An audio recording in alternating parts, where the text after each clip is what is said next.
Bocah ini ditabrak truk pada saat itu. Seorang dewi muncul dan berkata dia akan dikirim ke dunia pedang dan sihir. Yang tidak dia duga adalah kekuatannya akan membiarkannya mengalahkan monster raksasa hanya dengan satu pukulan, secara harfiah. Bahkan di usia 5 tahun dia bisa mengalahkan monster apapun, tapi sebelum mencapai titik ini, adegan menunjukkan lantai sebuah kamar tidur, seorang bocah duduk dikelilingi tumpukan manhwa. Yang telah menjadi bagian dari hidupnya sejak kecil, dia menatap. Dengan saksama pada salah satu cerita yang terbuka di depannya, dengan setiap bacaan, dia selalu sampai pada kesimpulan yang sama. Protagonisnya terlihat terlalu menyedihkan, dia mengagumi mereka yang memiliki kekuatan tersembunyi, yang disamarkan di balik penampilan biasa, tapi terungkap di saat yang tepat.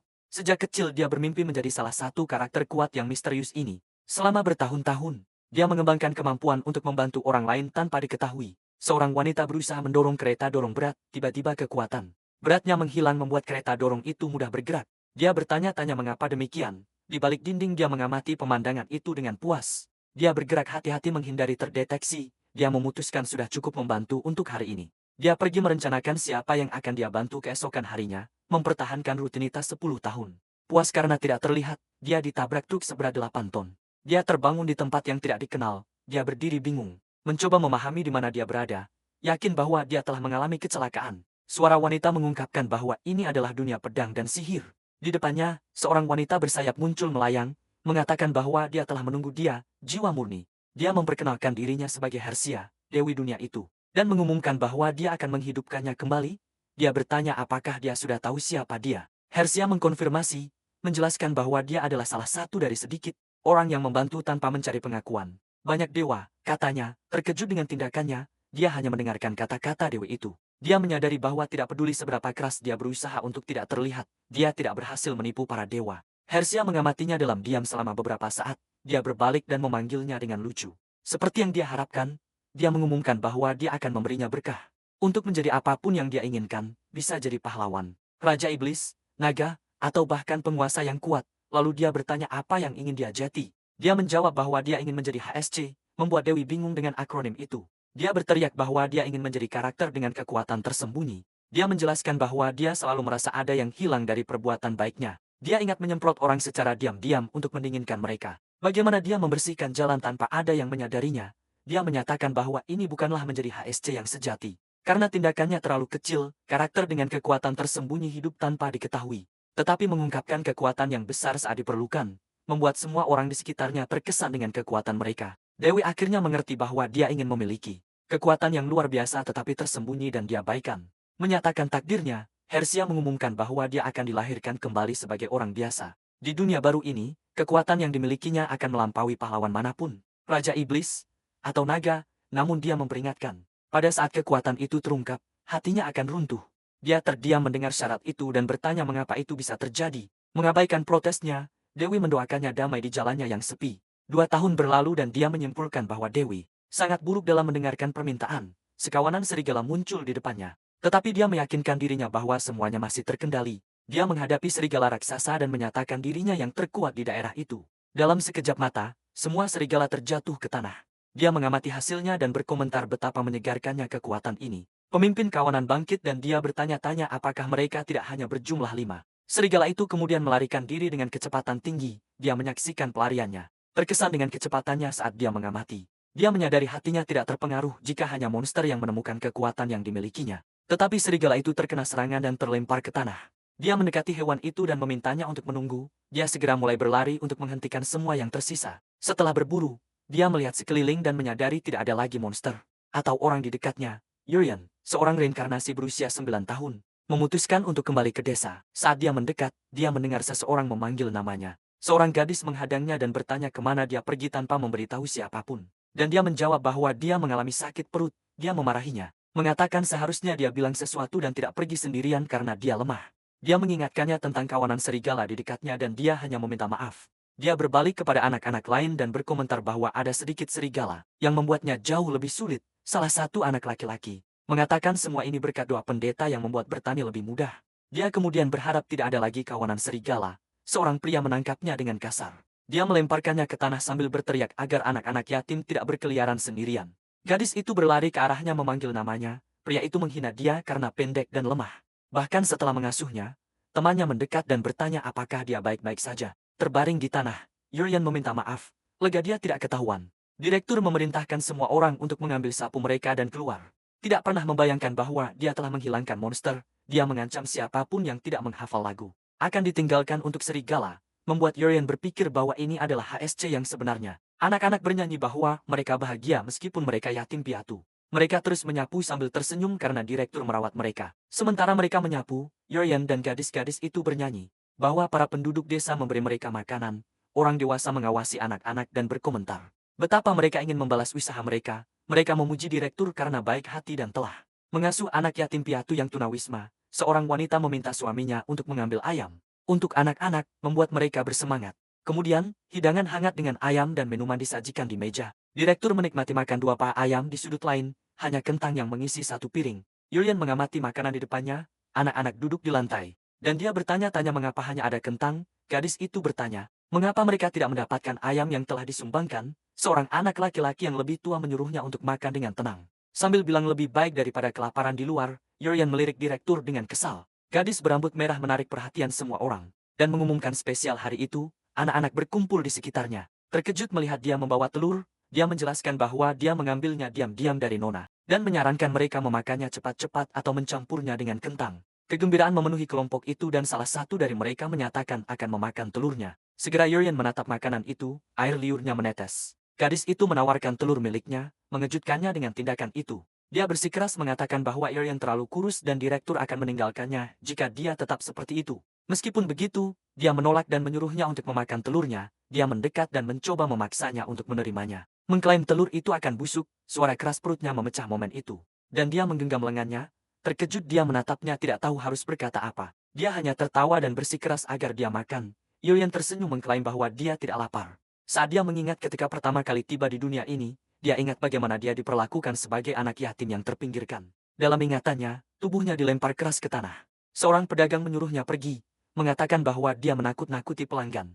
Pria itu mengancamnya dengan serius jika dia muncul lagi. Kehidupan seorang yatim sangat sulit. Tidak ada yang membela dirinya dan permusuhan adalah bagian dari setiap hari. Meskipun terpinggirkan, dia ingat saat dia terbaring di tanah. Lalu seorang gadis melihatnya dan menyadari bahwa dia juga sendirian. Dia memperkenalkan dirinya sebagai Allah dan mengajaknya untuk mengikutinya. Dia menjelaskan bahwa meskipun direktur itu kejam, setidaknya ada makanan dan tempat berlindung di sana. Yorian mendengarkan setiap kata dengan seksama. Perutnya menggeram lagi, sambil menggenggam tangannya, dia membawanya kepada direktur dan meminta agar dia diterima. Pria itu mengamatinya dengan curiga. Allah meyakinkannya bahwa sebagai seorang anak laki-laki, dia akan menjadi pembantu yang hebat. Pada saat itu, dia menyadari betapa baiknya dia. Kembali ke masa kini, dia memberikan telur itu kepada temannya. Dia menempatkan sepotong di mulutnya dan menyarankan agar mereka pergi ke Akademi Sihir. Dia mengklaim bahwa di sana, dia bisa belajar dan makan sebanyak yang dia mau. Anak-anak lain bersemangat dan berteriak bahwa mereka juga ingin pergi. Allah memeluk semua orang dan memutuskan bahwa mereka akan pergi bersama-sama. Kelompok itu merayakan dengan semangat membayangkan semua makanan lezat yang akan mereka nikmati. Yorian berkomentar bahwa alih-alih bekerja keras, semua orang akan bisa belajar. Dia mengusulkan agar mereka bertahan di sana sebaik mungkin sampai hari mereka pergi. Tiba-tiba direktur memanggil anak-anak keluar dan mengatakan bahwa dia punya berita bagus. Dia mengungkapkan bahwa Allah telah diadopsi dan meminta semua orang untuk mengucapkan selamat padanya. Yorian berdiri diam tidak tahu harus berkata apa. Allah meminta maaf karena tidak bisa tinggal bersama mereka sampai akhir. Anak-anak berkata mereka senang tapi juga iri padanya. Direktur kemudian mengumumkan berita baik lainnya dan memanggil Yorian. Dia mengucapkan selamat padanya, mengatakan bahwa dia akan menjadi pengorbanan untuk Dewa Serigala. Allah memotongnya dengan berteriak bahwa ini bukan bagian dari kesepakatan. Karena dia telah berjanji untuk menjaga Yorian jika dia diadopsi. Pria itu berbalik ke arah bocah itu dan bertanya apakah dia tahu mengapa kawanan serigala menghilang. Yorian berkata dia tahu, tapi direktur mengatakan apa yang dia pikirkan salah. Dia menjelaskan bahwa serigala tidak muncul karena mereka menerima persembahan rutin untuk Dewa Serigala. Dia menyatakan bahwa Yorian pendek dan lemah, tidak mampu menjadi pekerja yang baik. Dia kemudian menyatakan bahwa pengorbanannya akan menyelamatkan desa dan semua orang harus mengucapkan selamat padanya. Allah berteriak memanggil nama direktur. Dia berlari kepadanya dan menawarkan diri sebagai pengorbanan, memohon padanya untuk menyelamatkan Yorian. Sebuah pukulan meluncur ke arahnya. Pria itu menghentikan pukulan itu di detik terakhir, mengatakan bahwa barang dagangan tidak boleh rusak. Sejak hari itu, Allah tidak pernah mengulangi kata-kata itu lagi. Direktur mengumumkan bahwa tidak hanya Yorian, tetapi anak-anak lain juga akan dikorbankan. Setelah itu dia memerintahkan semua orang kecuali Yorian untuk mengambil sapu mereka dan pergi. Sendirian bocah itu bertanya-tanya apa yang harus dia lakukan. Dia berpikir tentang diam-diam berurusan dengan Dewa Serigala dan kemudian pergi dalam perjalanan tersembunyi. Sebuah suara tiba-tiba memanggilnya dan dia berbalik, dia mengenali sosok di pintu. Ala muncul memanggilnya. Yulian bertanya apa yang terjadi, tapi dia hanya mempertanyakan mahkota bunga di rambutnya. Dia ingin tahu apa pendapatnya tentang potongan rambut barunya yang dibuat mirip seperti miliknya. Dia memotongnya, mengatakan tidak ada waktu untuk itu. Dan mereka perlu cepat mengganti pakaian, dia bersiap untuk berganti. Mengatakan bahwa karena dia kurus, pakaian Ala akan pas untuknya. Bingung dia bertanya alasan pertukaran dan apa maksudnya dengan itu. Ala mengungkapkan tanpa ragu bahwa dia akan menjadi pengorbanan menggantikan dirinya. Yulian bertanya apakah dia benar-benar mengerti apa artinya dengan senyum tenang. Dia mengonfirmasi bahwa dia mengerti karena adik laki-lakinya juga dikorbankan. Dia menatapnya mencoba memproses pengungkapan menyakitkan itu. Ala menjelaskan bahwa saat dia bertemu dengannya, dia mengira adiknya telah kembali hidup. Karena mereka sangat mirip, dia selalu ingin merawatnya lebih ekstra. Yulian tetap diam mendengarkan setiap kata. Dia kemudian memohon padanya untuk lari sejauh mungkin karena dia tidak sanggup melihat adiknya pergi lagi. Ide untuk melarikan diri sendirian membuatnya terdiam. Dia menyarankan mereka melarikan diri bersama, dan bertanya mengapa dia bersikeras menjadi pengorbanan. Ala menjawab bahwa mereka akan tertangkap dengan mudah karena orang dewasa sangat cepat. Dia mengklaim memiliki rencana dan menjelaskan bahwa direktur akan menjadi kasar. Begitu dia melihat rambutnya, dia berkata bahwa saat dia kehilangan kendali, dia melupakan waktu, memberi Yulian kesempatan untuk melarikan diri. Dia menyentuh mahkota bunga di kepalanya lalu meletakkannya di kepalanya sendiri, dan memintanya untuk hidup di tempatnya. Yulian mengerti bahwa tempat adopsi tidak aman dan bahwa dia lebih memilih menyelamatkannya. Dia menggenggam tinjunya, menyadari bahwa bahkan dengan kekuatan yang luar biasa, dia tidak bisa berbuat apa-apa. Tiba-tiba direktur masuk ke ruangan sambil memegang pisau. Dia menatap Ala dan bertanya apa yang terjadi pada rambutnya. Bilah itu berkilau di antara jari-jarinya, mereka berdua memperhatikannya dan Ala mencoba menjelaskan. Pria itu meraih kepalanya, memanggilnya barang berharga. Dia mengeluh bahwa nilainya akan menurun dengan cara ini sementara Yulian menonton terpesona. Dia meneriakkan namanya dan melepaskan kekuatan yang ada di dalam dirinya. Cahaya yang menyilaukan memenuhi matanya, memantulkan energi di sekelilingnya. Dia mengangkat tangan ke dadanya merasakan jantungnya. Bereaksi terhadap pelepasan kekuatannya, Yulian merasakan jantungnya berdetak kencang. Memanggil kutukan yang diucapkan oleh Dewi, kata-katanya bergema di pikirannya, memperingatkan bahwa saat kekuatannya terungkap, jantungnya akan runtuh. Sementara itu direktur memegang Ala dengan erat, matanya terpaku pada rangkaian bunga di rambutnya. Dengan senyum yang menyimpang, dia bertanya apakah dia ingin bertemu dengan akhir yang sama seperti adik laki-lakinya. Lalu dengan kejam dia memutuskan untuk mengungkapkan sebuah rahasia. Dia mengatakan bahwa dia adalah dewa serigala itu sendiri dan dia mengakui bahwa dialah yang menyebabkan akhir adik laki-lakinya. Dengan dingin dia menjelaskan bahwa setelah itu terjadi, dia mendapatkan keuntungan dari situasi itu. Pria itu menyatakan bahwa adalah suatu kehormatan bagi anak yatim untuk memberikan sedikit manfaat bagi desa meskipun dengan cara yang tragis. Dia mengejek anak itu, mengatakan bahwa dia baik sampai akhir, percaya bahwa itu baik untuk dijadikan pengorbanan. Dia tertawa sambil memegang Ala yang limpah di pelukannya dan dia mencatat. Dengan kepuasan bahwa dia tidak lagi bergerak, Yulian hanya menyaksikan adegan itu dalam diam. Sang sutradara berbalik kepadanya sambil mengacungkan pisau dan mengumumkan tanpa penyesalan bahwa temannya telah pergi. Dia mengingatkan bahwa Ala adalah satu-satunya yang selalu khawatir tentangnya. Dia berjanji akan mengirimnya ke sisinya segera. Pada saat itu Yulian teringat saat dia bertemu dengannya. Percakapan, tawa, dan cara dia selalu melindunginya. Bagaimana dia mengorbankan dirinya untuknya. Lalu dia bertanya pada dirinya sendiri mengapa dia masih ragu. Pria itu menatapnya bingung oleh perubahan mendadak. Anak itu membalikkan badan, terjebak dalam kenangan tentang Dewi. Dia pernah bertanya mengapa dia masih ingin menjadi HSC. Dia mempertanyakan apakah lebih mudah menjadi pahlawan atau Raja Iblis dan jika di dalam hatinya dia hanya ingin diperhatikan.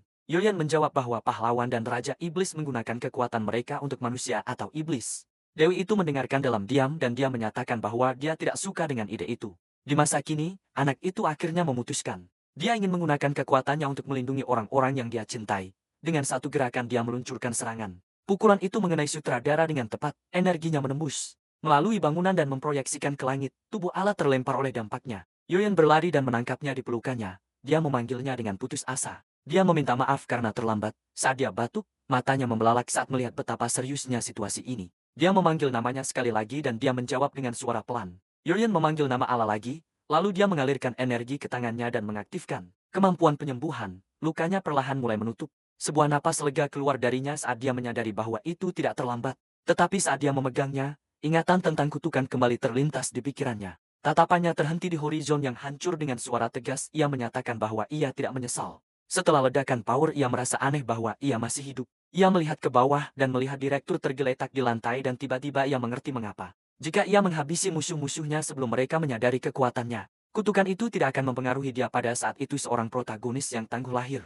seorang pemegang kekuatan tersembunyi berkat Dewi Hersia. Urian terbangun di dunia baru 4 tahun telah berlalu sejak ia menyelamatkan Ella. Dari direktur itu di tengah hutan, ia menemukan monster kolosal di depannya. Ia menghadapi makhluk itu dengan diam dan waspada. Monster itu mengawasinya kembali mengukur setiap gerakannya dalam sekejap. Ia menyadari ia lupa minum susu pagi ini. Ia mengeluh keras bahwa ia hampir tidak tumbuh. Dalam 4 tahun terakhir, ia bertanya-tanya berapa tinggi rata-rata. Untuk seorang anak berusia 13 tahun makhluk itu menyerang dan mencoba memukulnya dengan serangan yang menghancurkan dalam sekejap. Monster itu dikalahkan dan jatuh ke tanah. Urian berbalik dan melihat makhluk yang tak bergerak. Di antara pepohonan ia mengamati makhluk yang kalah. Beristirahat di tanah yang tertutup daun, ia bertanya-tanya apakah memakan tanduk rusa akan membantunya tumbuh. Di depan sebuah bangunan besar, sebuah suara memanggil Allah dan Urian. Itu memberitahu mereka bahwa mereka berdua sudah cukup dewasa untuk mengikuti ujian masuk sekolah sihir. Suster yang membawa mereka masuk, Suster Arlen, bertanya apakah mereka sudah mempersiapkan diri dengan baik untuk ujian. Anak-anak lain mendoakan mereka semoga sukses. Dan Allah berkata bahwa berkat dirinya mereka sudah siap. Suster itu berkomentar bahwa pasti ada alasan Tuhan mengambil direktur dan membiarkan mereka berdua selamat. Ia mendoakan mereka berkah ilahi dan mereka mengucapkan terima kasih padanya. Berjanji mereka akan lulus apapun yang terjadi. Sekolah sihir adalah mimpi yang lahir di panti asuhan tua bagi Urian. Namun ada alasan lain. Ia bersemangat untuk itu. 4 tahun terakhir sangat membosankan. Hanya dihabiskan untuk berburu monster secara diam-diam. Sekarang ia tidak sabar untuk dibenci secara terbuka oleh orang-orang. Ia percaya bahwa dunia fantasi ada untuk seorang protagonis yang diremehkan oleh semua orang. Itulah sebabnya ia benar-benar bersemangat untuk apa yang menantinya. Akhirnya mereka tiba di sekolah roh sihir yang didirikan oleh keluarga kerajaan untuk melatih bakat yang mampu melindungi rakyat dari monster. Pada hari ujian, seorang bangsawan bernama Chris mengagumi gerbang utama yang megah. Dia melihat sekeliling, menilai para kandidat lain dan memperhatikan sebagian besar dari mereka mengenakan bros biru, simbol kebangsawanan seperti miliknya sendiri. Tiba-tiba, matanya membelalak saat dia melihat seorang kandidat tertentu. Dia memperhatikan bros merah yang terpasang di pakaiannya dan bertanya-tanya apakah dia bisa jadi putri dari keluarga kerajaan. Dengan senyuman, dia berkomentar bahwa ujian ini bukan untuk sembarang orang. Tatapannya kemudian beralih ke arah lain dan dia mempertanyakan apa yang sebenarnya dia lihat. Chris melihat Urian dan Al mendekat, menyadari bahwa tidak ada dari mereka yang mengenakan bros. Urian mulai tertawa melihat pemandangan yang terjadi di depan mereka. Chris mendekat dan bertanya bagaimana makhluk sederhana seperti itu berani bermimpi untuk masuk ke sekolah sihir. Bangsawan lain ikut mengejek dan salah satu dari mereka bertanya, apakah mereka berdua bahkan tahu cara membaca. Yang lain menyarankan mereka harus mencoba. Hanya untuk bersyukur atas kesempatan ini, kegembiraan menguasai Urian. Karena ini persis jenis situasi yang dia harapkan untuk dialami. Allah yang kesal membalas para bangsawan berusaha menahan amarahnya. Dia segera berbalik untuk pergi, tetapi suara Urian memanggilnya kembali. Allah berhenti dan menasihatinya untuk tidak mendengarkan apa yang mereka katakan. Dia menjelaskan bahwa mereka lebih menghargai status daripada orang-orang, sementara Chris menonton dengan senyum puas.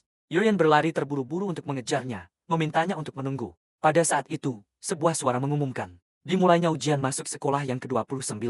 Kepala sekolah mage menjelaskan bahwa tugas siswa adalah melindungi rakyat dengan pedang dan sihir.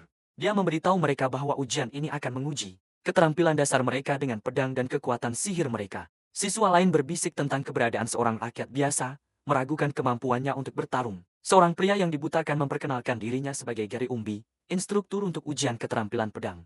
Dia menginstruksikan para kandidat untuk mengambil pedang latihan di depan mereka. Dia mendemonstrasikan latihan dengan memotong target. Di belakangnya, dengan selembar kertas, para kandidat bereaksi dengan takjub atas ketepatan dan kekuatan yang ditunjukkan dari jarak jauh.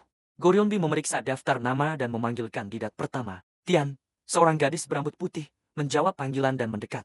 Instruktur memposisikannya dan memberitahu untuk mulai saat dia merasa siap. Tian bertanya apakah dia akan didiskualifikasi jika tidak bisa memotong target dalam sekali selang. Goryonbi menjawab bahwa dia tidak akan didiskualifikasi karena mereka tidak memiliki harapan.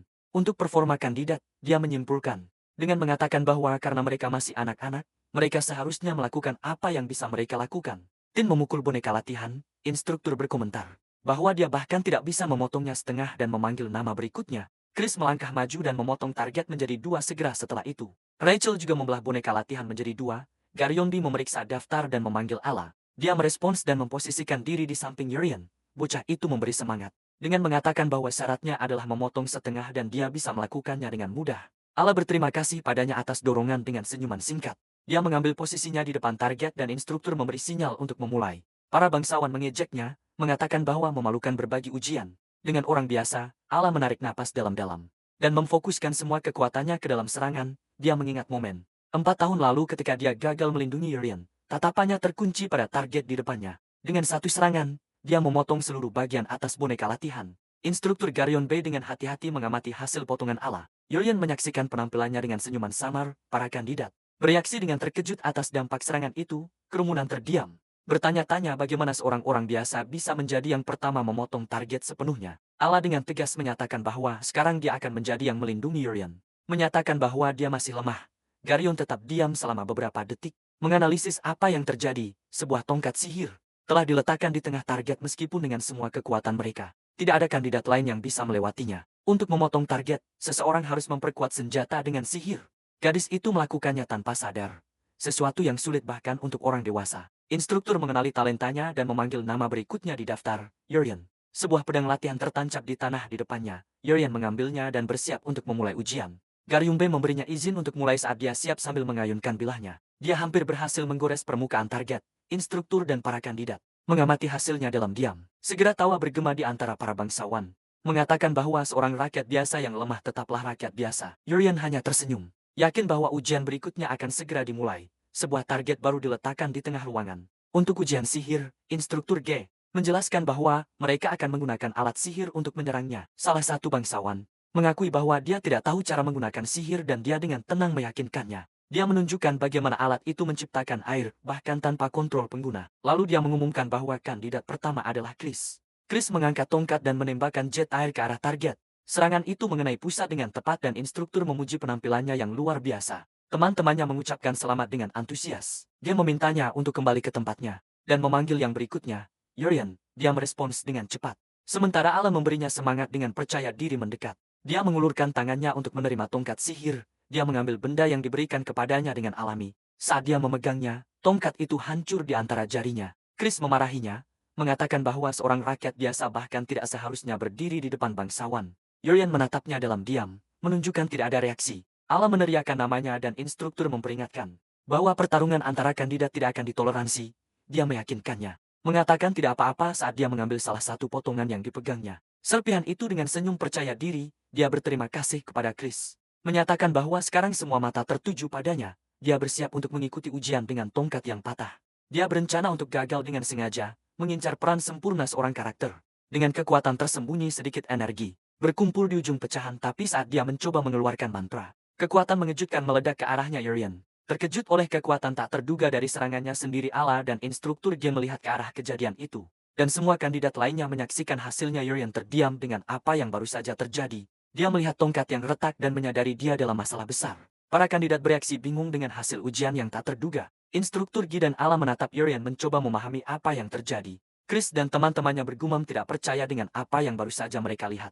Yurian bertanya-tanya apakah alat sihir itu rusak karena mananya. Dia berteriak bahwa itu salah alatnya, mengklaim pasti ada cacat. Chris menolak untuk menerimanya, bersikeras bahwa orang biasa tidak mungkin merusak sesuatu seperti itu. Beberapa bangsawan berkomentar bahwa barang itu sudah ewas dan kebetulan saja rusak pada gilirannya. Yurian berterima kasih kepada Chris, merasa lega dengan alasan yang menguntungkan. Dia melihat tongkat yang patah dan mengeluh bahwa itu terlalu lemah untuk kekuatannya. Kemudian dia berbalik ke target, bertekad untuk mempertahankan aktingnya dan tidak mengekspos dirinya. Kepala sekolah Mages mengumumkan ujian terakhir. Menghadapi beruang sihir di hutan dalam tim 3, dia menjelaskan bahwa keterampilan hebat tidak ada artinya jika kamu tidak bisa menghadapi monster. Allah berbalik ke Yurian bersemangat tentang ujian terakhir.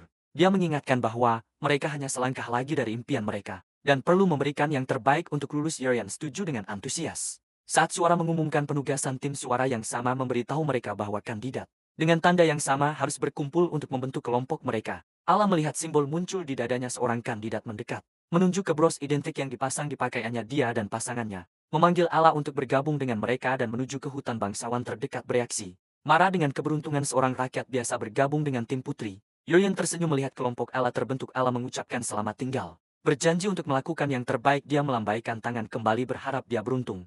Dia segera menyadari bahwa dia masih berdiri dengan kandidat lainnya, tapi tidak ada Mark yang muncul. Dia mulai bertanya-tanya apakah dia ditinggalkan tanpa tim. Sampai 2 teman sekelas mendekati mereka, bergabung dengannya menyelesaikan tim yang belum ditugaskan. Salah satu dari mereka mendekat dengan bersemangat dan memastikan apakah dia sedang berbicara dengan Yurian.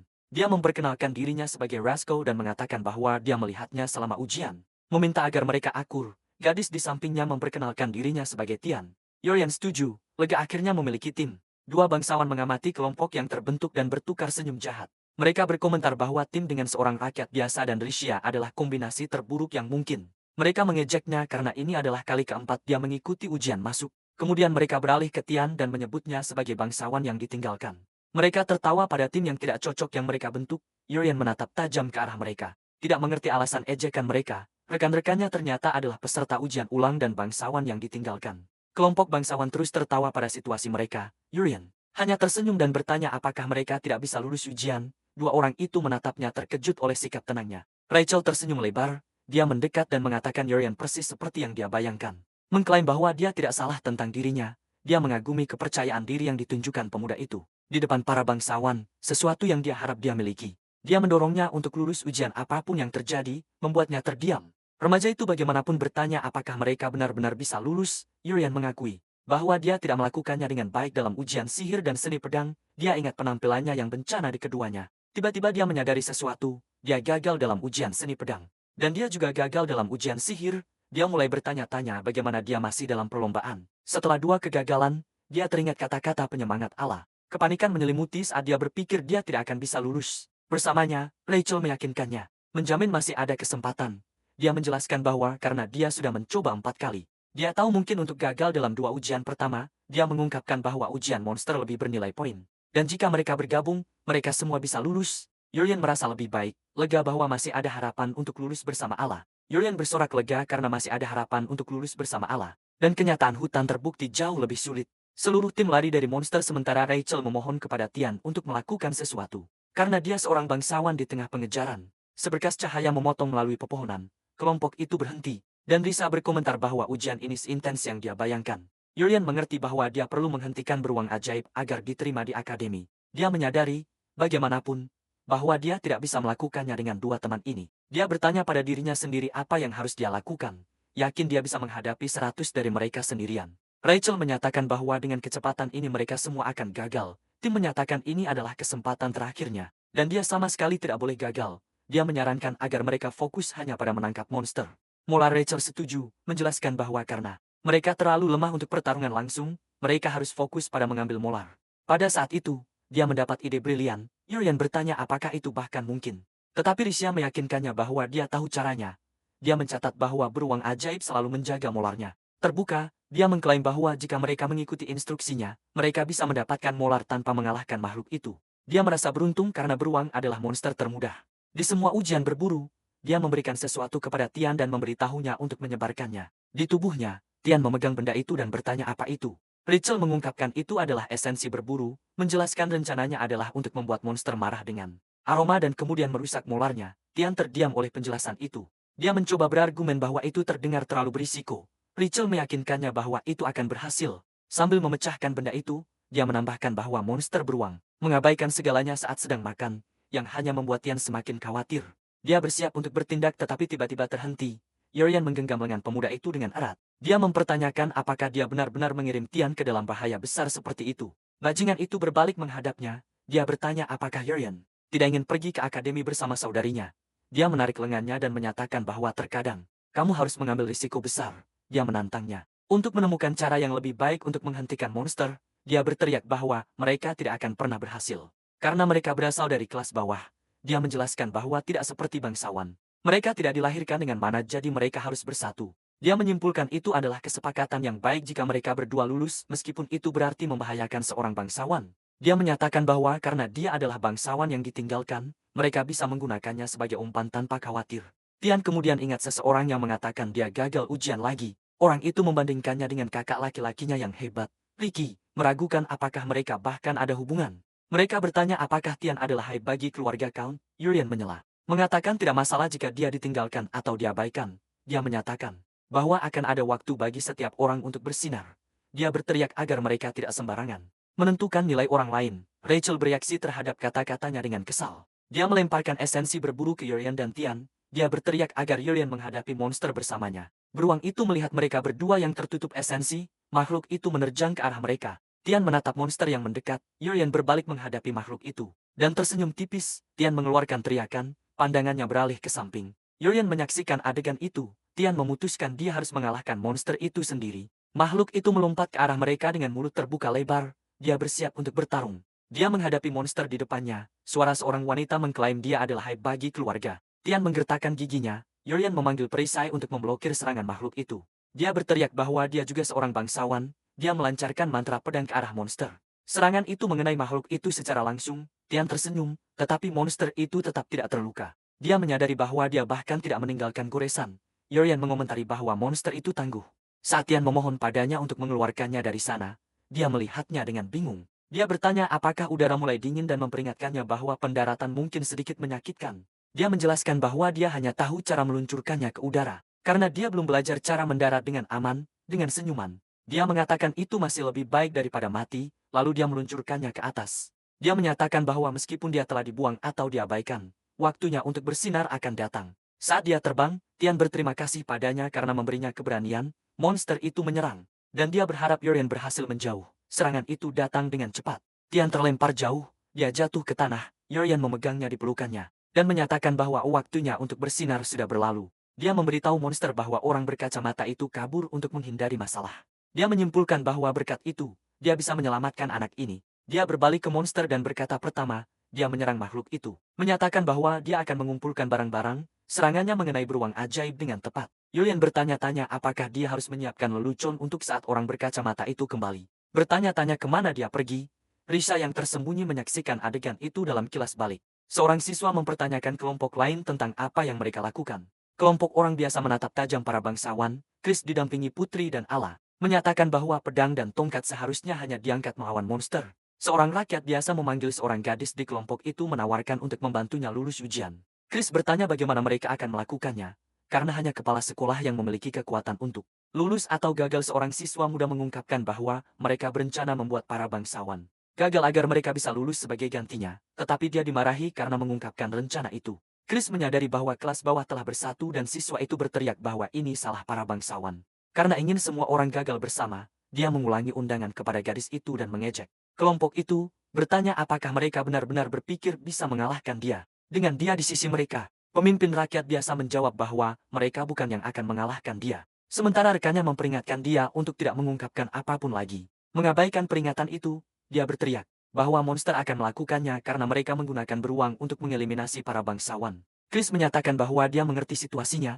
Dia berkomentar bahwa dia telah memperhatikan peningkatan peserta kelas bawah dan menyimpulkan ini pasti alasannya. Putri menyimpulkan bahwa mereka tahu beruang itu marah karena bau. Sebagai anggota keluarga kerajaan, dia menyesali situasi ini. Dia menyatakan bahwa sangat memalukan bagi pelindung masa depan warga untuk menggunakan monster. Untuk sesuatu seperti ini, dia memanggil Ricky dan memerintahkan dia untuk menangkap semua orang hidup-hidup. Dia menegaskan bahwa keluarga kerajaan akan menyelidiki siapa yang memanipulasi ujian dan mengeksploitasi sifat monster yang membahayakan teman-teman mereka. Ricky maju dengan pedang di tangan.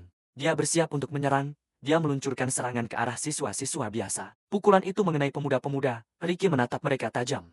Salah satu siswa mencoba berbicara, lalu dia berteriak agar semua menyemprotkan itu. Cairan itu diluncurkan ke arah Ricky. Cairan itu berhenti di udara, melayang di sekelilingnya. Seorang rakyat biasa bertanya apa yang terjadi. Dia menyadari darah mengering sebelum mencapai targetnya. Sang putri mengulurkan tangannya dan memerintahkan mereka semua untuk menyerah. Dia menyatakan bahwa rencana mereka telah gagal. Allah menyaksikan adegan itu dan menyatakan tidak perlu baginya untuk bertindak. Pemimpin rakyat biasa menatap hasilnya. Dia berteriak bahwa ini adalah satu-satunya kesempatan mereka dan tidak akan ada yang lain. Rekannya memperingatkan dia bahwa jika mereka tertangkap, semuanya akan hilang. Meskipun begitu, dia mengeluarkan pedangnya dan memerintahkan semua orang untuk tidak menyerah. Siswa-siswa lain bersiap untuk bertarung. Sang putri terkena serangan dan bertanya sampai sejauh mana mereka akan pergi. 4 monster beruang muncul dari hutan. Allah berbalik ke arah makhluk-makhluk itu. Dia mencatat bahwa sekarang ada 4 monster. Dia bertanya-tanya apakah anak-anak seperti mereka punya kesempatan melawan binatang-binatang itu. Seorang rakyat biasa berteriak bahwa mereka tidak akan mudah ditangkap.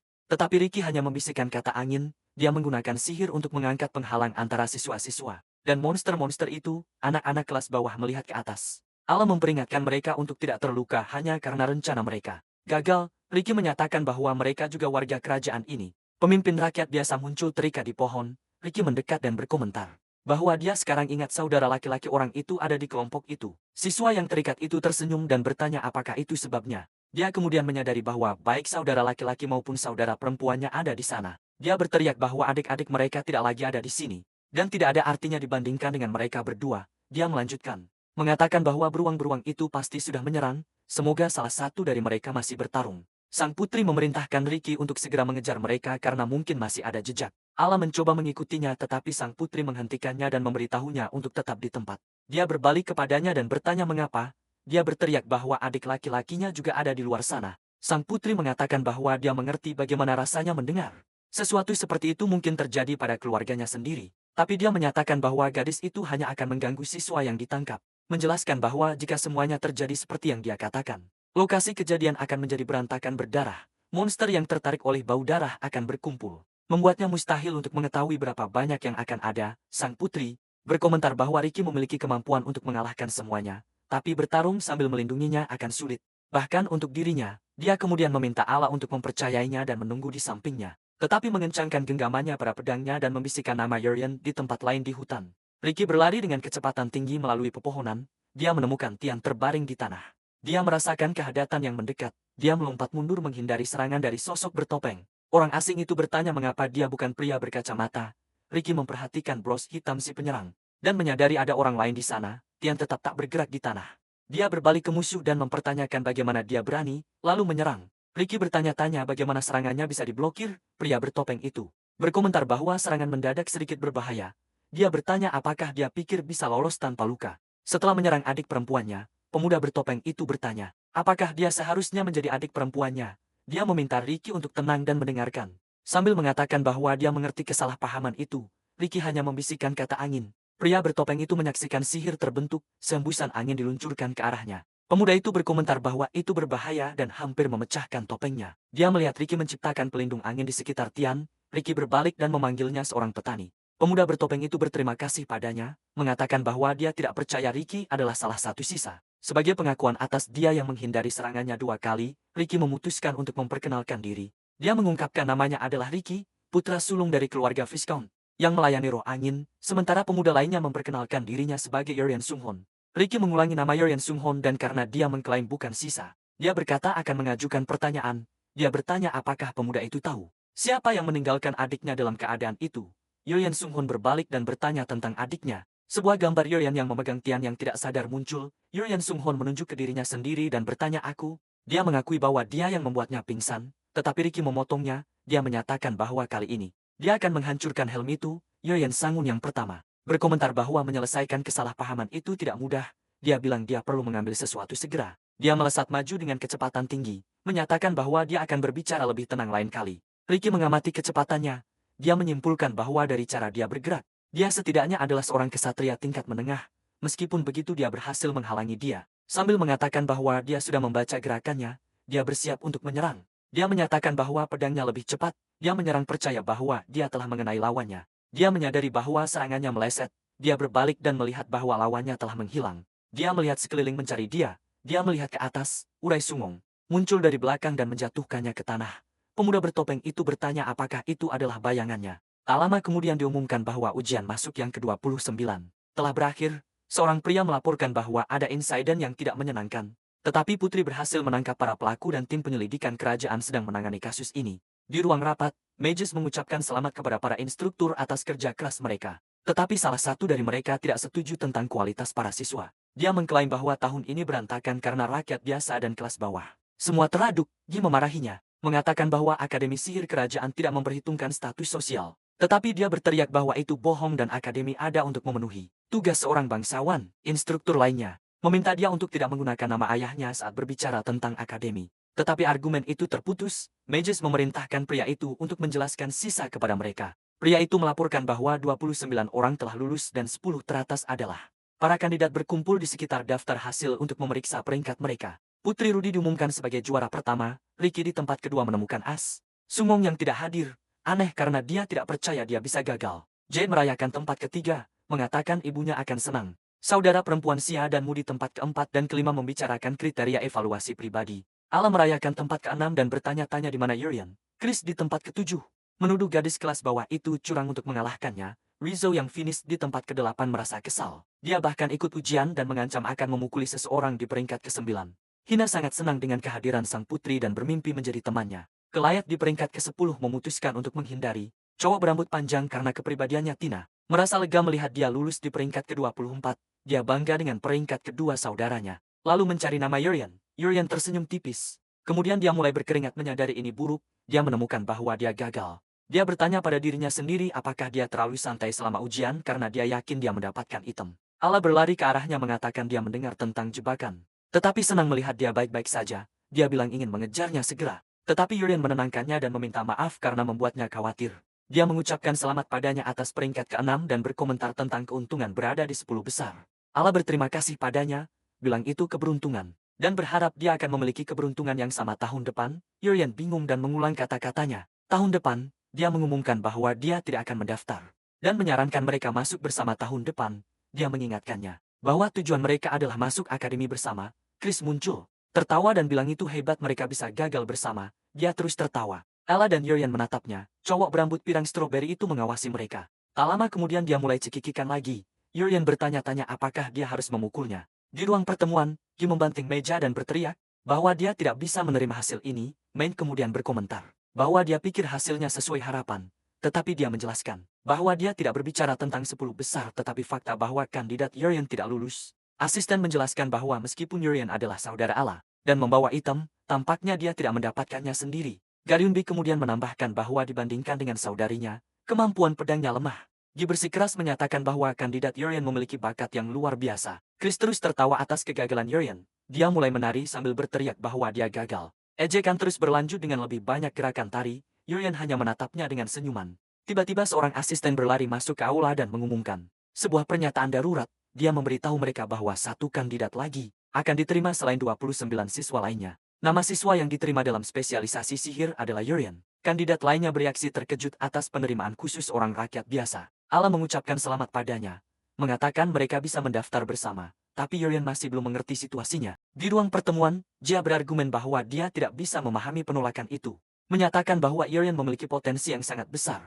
Dia menjelaskan bahwa dia tidak hanya memiliki kekuatan sihir yang cukup untuk merusak alat pengukur, tetapi dia juga berhasil mengendalikan kekuatannya dengan cepat. Untuk mencegah kecelakaan besar, Chai menunjukkan kontrol yang teliti. Dia menyimpulkan dengan mengatakan bahwa membiarkan seseorang seperti dia pergi akan menjadi kerugian besar bagi kerajaan. Mages membantah dengan menunjukkan bahwa dia akan kalah dari monster beruang jika Tian tidak menyelamatkannya karena dia kurang pengalaman. Tetapi dia membalas bahwa sekolah adalah tempat yang tepat untuk mendapatkan pengalaman itu dan bahwa dia bisa melampaui siswa peringkat teratas. Mages mempertanyakan apakah seorang rakyat biasa benar-benar layak untuk mendaftar di sekolah.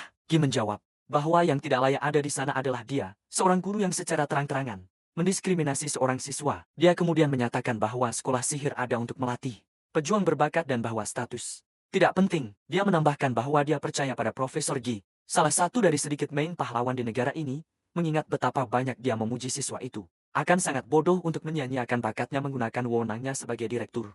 Dia menerima Yurian sebagai siswa penerimaan khusus di kursus sihir. Tetapi dia memberlakukan satu syarat, jika Yurian gagal menghasilkan hasil yang diharapkan, dia akan segera dikeluarkan. Kembali di aula, Yurian membisikkan nama Yurian Sunghon. Dia meletakkan tangan di kepalanya sendiri, memperkirakan tinggi orang yang menyelamatkannya. Tiba-tiba dia menyadari siapa itu. Dia ingat ujian monster beruang. Ketika sosok bertopeng mengangkat Tian, matanya membelalak dengan penemuan itu. Tian dari kejauhan mengamati saat Yurian berbalik ke boneka latihan dan menjatuhkannya dengan serangan pedang kayu. Tian mengawasinya dari jauh, berpikir bahwa tidak mungkin orang itu hanya seperti itu. Allah bertanya apa itu, tapi Yurian bilang dia tidak tahu. Keesokan harinya, berita menyebar bahwa 10 siswa teratas dan siswa penerimaan khusus berada di kelas lanjutan di depan kelas. Allah bilang dia gugup dan Yurian menyuruhnya untuk santai saat mereka membuka pintu. Mereka menemukan ruang kuliah besar yang sudah dipenuhi siswa. Siswa peringkat pertama, Putri Soruti, duduk di sebelah peringkat kedua. Ricky, sementara itu Xia yang peringkat keempat menunjukkan sesuatu kepadamu. Jade yang peringkat ketiga terlihat terkejut dan Hina yang peringkat ke-9 mengagumi Putri dari jauh. Allah yang peringkat ke-6 bertanya di mana mereka harus duduk sementara Yurian merasa seperti kembali ke sekolah dasar. Dia bertanya-tanya seperti apa pendidikan di dunia sihir, menebak bahwa itu kurang berkembang dibandingkan dengan kehidupan sebelumnya. Tiba-tiba Rizzo yang peringkat ke-8 muncul di belakang mereka dan menyuruh mereka untuk minggir. Allah setuju dan bergerak ke samping sementara Yurian bertanya-tanya apakah dia adalah preman sekolah. Chris berdiri dan memanggil Rizzo yang berbalik menghadapnya. Siswa peringkat ke-7 bertanya apakah dia baru saja datang. Rizzo hanya menjawab, lalu kenapa? Chris menegurnya, mempertanyakan bagaimana dia bisa datang setelah orang biasa ketika seharusnya dia memberi contoh. Rizzo mengulangi dengan agresif, lalu kenapa? Chris membungkuk dan memberitahunya bahwa dia peringkat ke-7 sementara Rizzo peringkat ke-8. Dengan senyuman, dia memberitahunya untuk tidak terlambat mulai sekarang. Rizzo menatapnya dalam diam. Dia bertanya apakah Chris menyeratkan bahwa dia lebih kuat hanya karena perbedaan kecil dalam peringkat. Dia melangkah lebih dekat dan menyatakan bahwa ujian seperti itu tidak cukup untuk menilai dirinya sebelum bertanya apakah dia menantangnya. Ala berbisik bahwa mereka sedang bertengkar, tapi Yurian mengajaknya duduk di kursi kosong. Goliath mengomentari pertarungan dan Hina hanya mengawasi mereka. Jade mengamati adegan dari barisan depan saat dia duduk. Ala berkomentar bahwa dia belum pernah duduk di kursi yang selembut ini, dan Yurian setuju. Jade berbalik dan memperkenalkan dirinya. Ala juga menyebutkan namanya, tapi dia menjawab bahwa mereka tidak perlu formalitas. Di kelas yang sama, dia memberitahu Yurian bahwa luar biasa bagi orang biasa bisa masuk ke kelas lanjutan. Dan itu adalah kehormatan bisa bersamanya. Dia mengusulkan agar mereka mengesampingkan status dan berteman. Dan Yurian menerima. Dia bertanya apakah dia Yurian. Adik laki-laki Ala dan anak itu mengonfirmasi, menjelaskan bahwa mereka bukan saudara kandung biologis. Informasi itu mengejutkan Jade. Dia memuji kemampuan pedang Ala yang luar biasa, menyatakan bahwa dia adalah panutan yang sempurna dan pantas berada di kelas lanjutan. Dia mengatakan dia tidak sabar untuk melihat apa yang bisa dilakukan Yurian dan berharap dia membuktikan kemampuannya. Yurian memandangnya dengan senyum tipis. Tiba-tiba sebuah argumen pecah di antara siswa lain di ruangan. Bel sekolah berbunyi menandakan akhir kegiatan. Saat mereka berjalan melalui halaman, Ala berkomentar bahwa tidak banyak yang bisa dilakukan di hari pertama. Dia mengatakan kelas yang sebenarnya akan dimulai besok. Dia berbalik ke Yurian dan mengatakan mereka akhirnya sudah di sekolah sihir.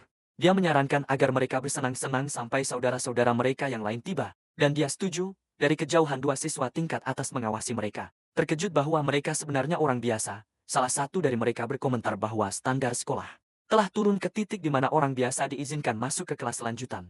Sesuatu yang tak terbayangkan di masanya, Yurian menyadari bahwa kedua orang itu adalah siswa tahun kedua. Mereka mendekat dan meminta untuk disapa dengan benar. Yurian dan Ala menyapa mereka dengan hormat, yang lebih kuat kemudian memerintahkan mereka untuk melepas seragam mereka. Dia mengklaim bahwa tidak dapat diterima bagi orang biasa. Mengenakan seragam yang sama dengan bangsawan, membuat Ala bingung dengan permintaan itu. Siswa tingkat atas itu meraih Yurian dengan rompi dan memberitahunya untuk patuh. Dia menatap anak itu dengan kemarahan, lalu dia secara paksa melepas rompi Yurian. Dia hampir tidak bisa menahannya. Mengeluh bahwa itu terlalu berat, Yurian hanya tersenyum dan memanggilnya sinar matahari. Siswa tingkat atas itu melihat kembali dan menyadari bahwa anak itu sudah bergerak menjauh. Tiba-tiba Jade muncul dan menyatakan bahwa sekolah bukan tempat untuk diskriminasi status saat Al meletakkan rompi di atas kepala Yurian. Dia mengomentari bahwa situasinya menggelikan. Jade melangkah maju, mengatakan bahwa tindakan senior itu menghina sekolah. Senior lainnya memarahi dia karena cara dia menyapa senior. Ala bereaksi dan menyerang senior yang lebih kuat itu. Dia berteriak bahwa dia harus menghormati yang lebih tua. Jade memanggil namanya, lalu dia mulai jatuh perlahan. Yurian menonton adegan itu tertegun, menatap penyerang dengan mata penuh kemarahan, duduk di kantor kepala sekolah. Hiwan, pahlawan residen, menunggu dalam keheningan. Mages berterima kasih padanya karena mengambil alih kelas lanjutan. Tapi dia menjawab bahwa dia hanya menerima karena tidak ada yang lebih baik untuk dilakukan. Dengan keterus-terangannya yang biasa, dia berkomentar bahwa dia harus sedikit bersenang-senang.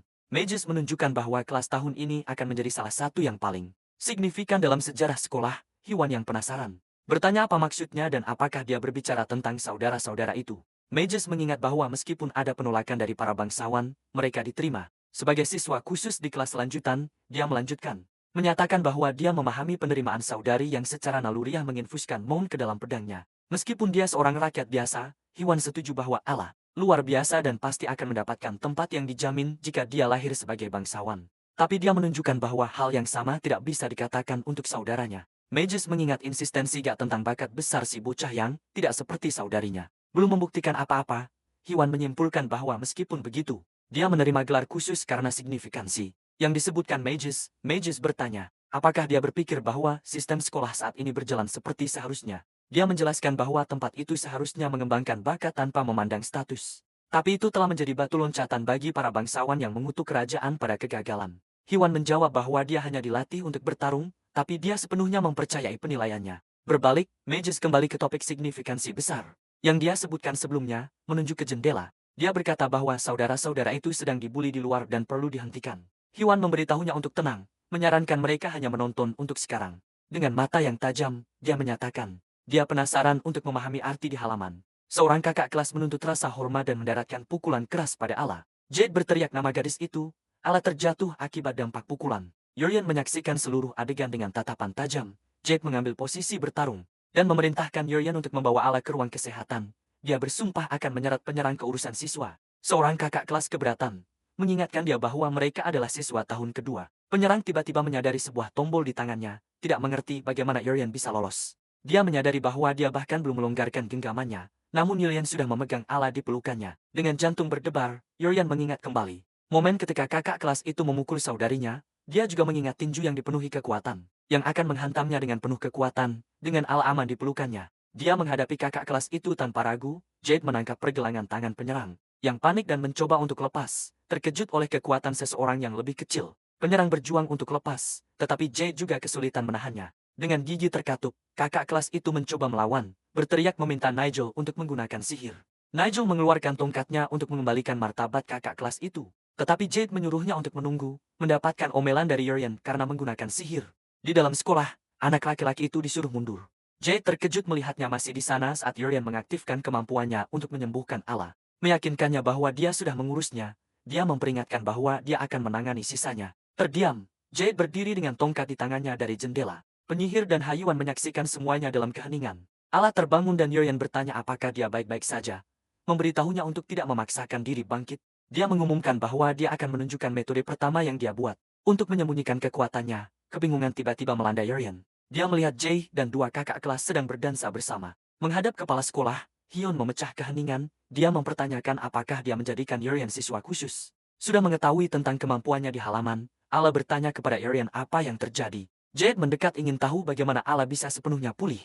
Yorian meyakinkannya bahwa dia baru saja menyembuhkannya dan Jade mengulangi kata penyembuhan. Dengan tidak percaya, sebuah vinet dari common sense dunia ini muncul. Ia menjelaskan bahwa sihir penyembuhan digunakan untuk mengobati luka. Tetapi prosesnya biasanya memakan waktu 5 hingga 15 menit tergantung pada keterampilan pengguna. Si host menyimpulkan dengan mengatakan untuk tidak melakukan hal gila seperti penyembuhan instan. Akhirnya Yorian mengerti bahwa dunia ini tidak memiliki giok penyembuhan instan. Berkomentar bahwa ini layak untuk seorang siswa penerimaan khusus, menyesali kegagalannya untuk mengesankan Allah. Kembali di kantor kepala sekolah, Hyun merasa lelah dan mengumumkan bahwa sudah cukup. Dia muncul tepat di tengah keributan dan menyatakan bahwa pertarungan antar siswa sangat dilarang Yorian. Allah berbalik, menyadari bahwa mereka sedang diawasi dengan ekspresi serius.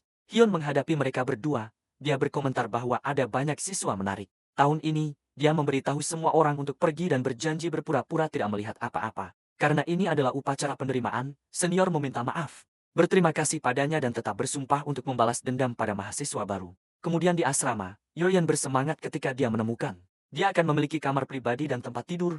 Dia memberitahu Allah bahwa asrama itu luar biasa dan mulai tertawa. Saat tawa berlangsung, dia memanggil namanya. Terdengar terkejut, Allah mengakui. Dia tidak tahu bahwa dia cukup berbakat untuk penyembuhan instan yang sempurna. Tidak menyadari itu adalah prestasi yang luar biasa. Yorian mengakui dia juga tidak tahu. Allah menyatakan bahwa dengan bakatnya, dia akan direkrut ke tempat yang luar biasa. Setelah lulus dan dia merasa mereka akan berakhir terpisah.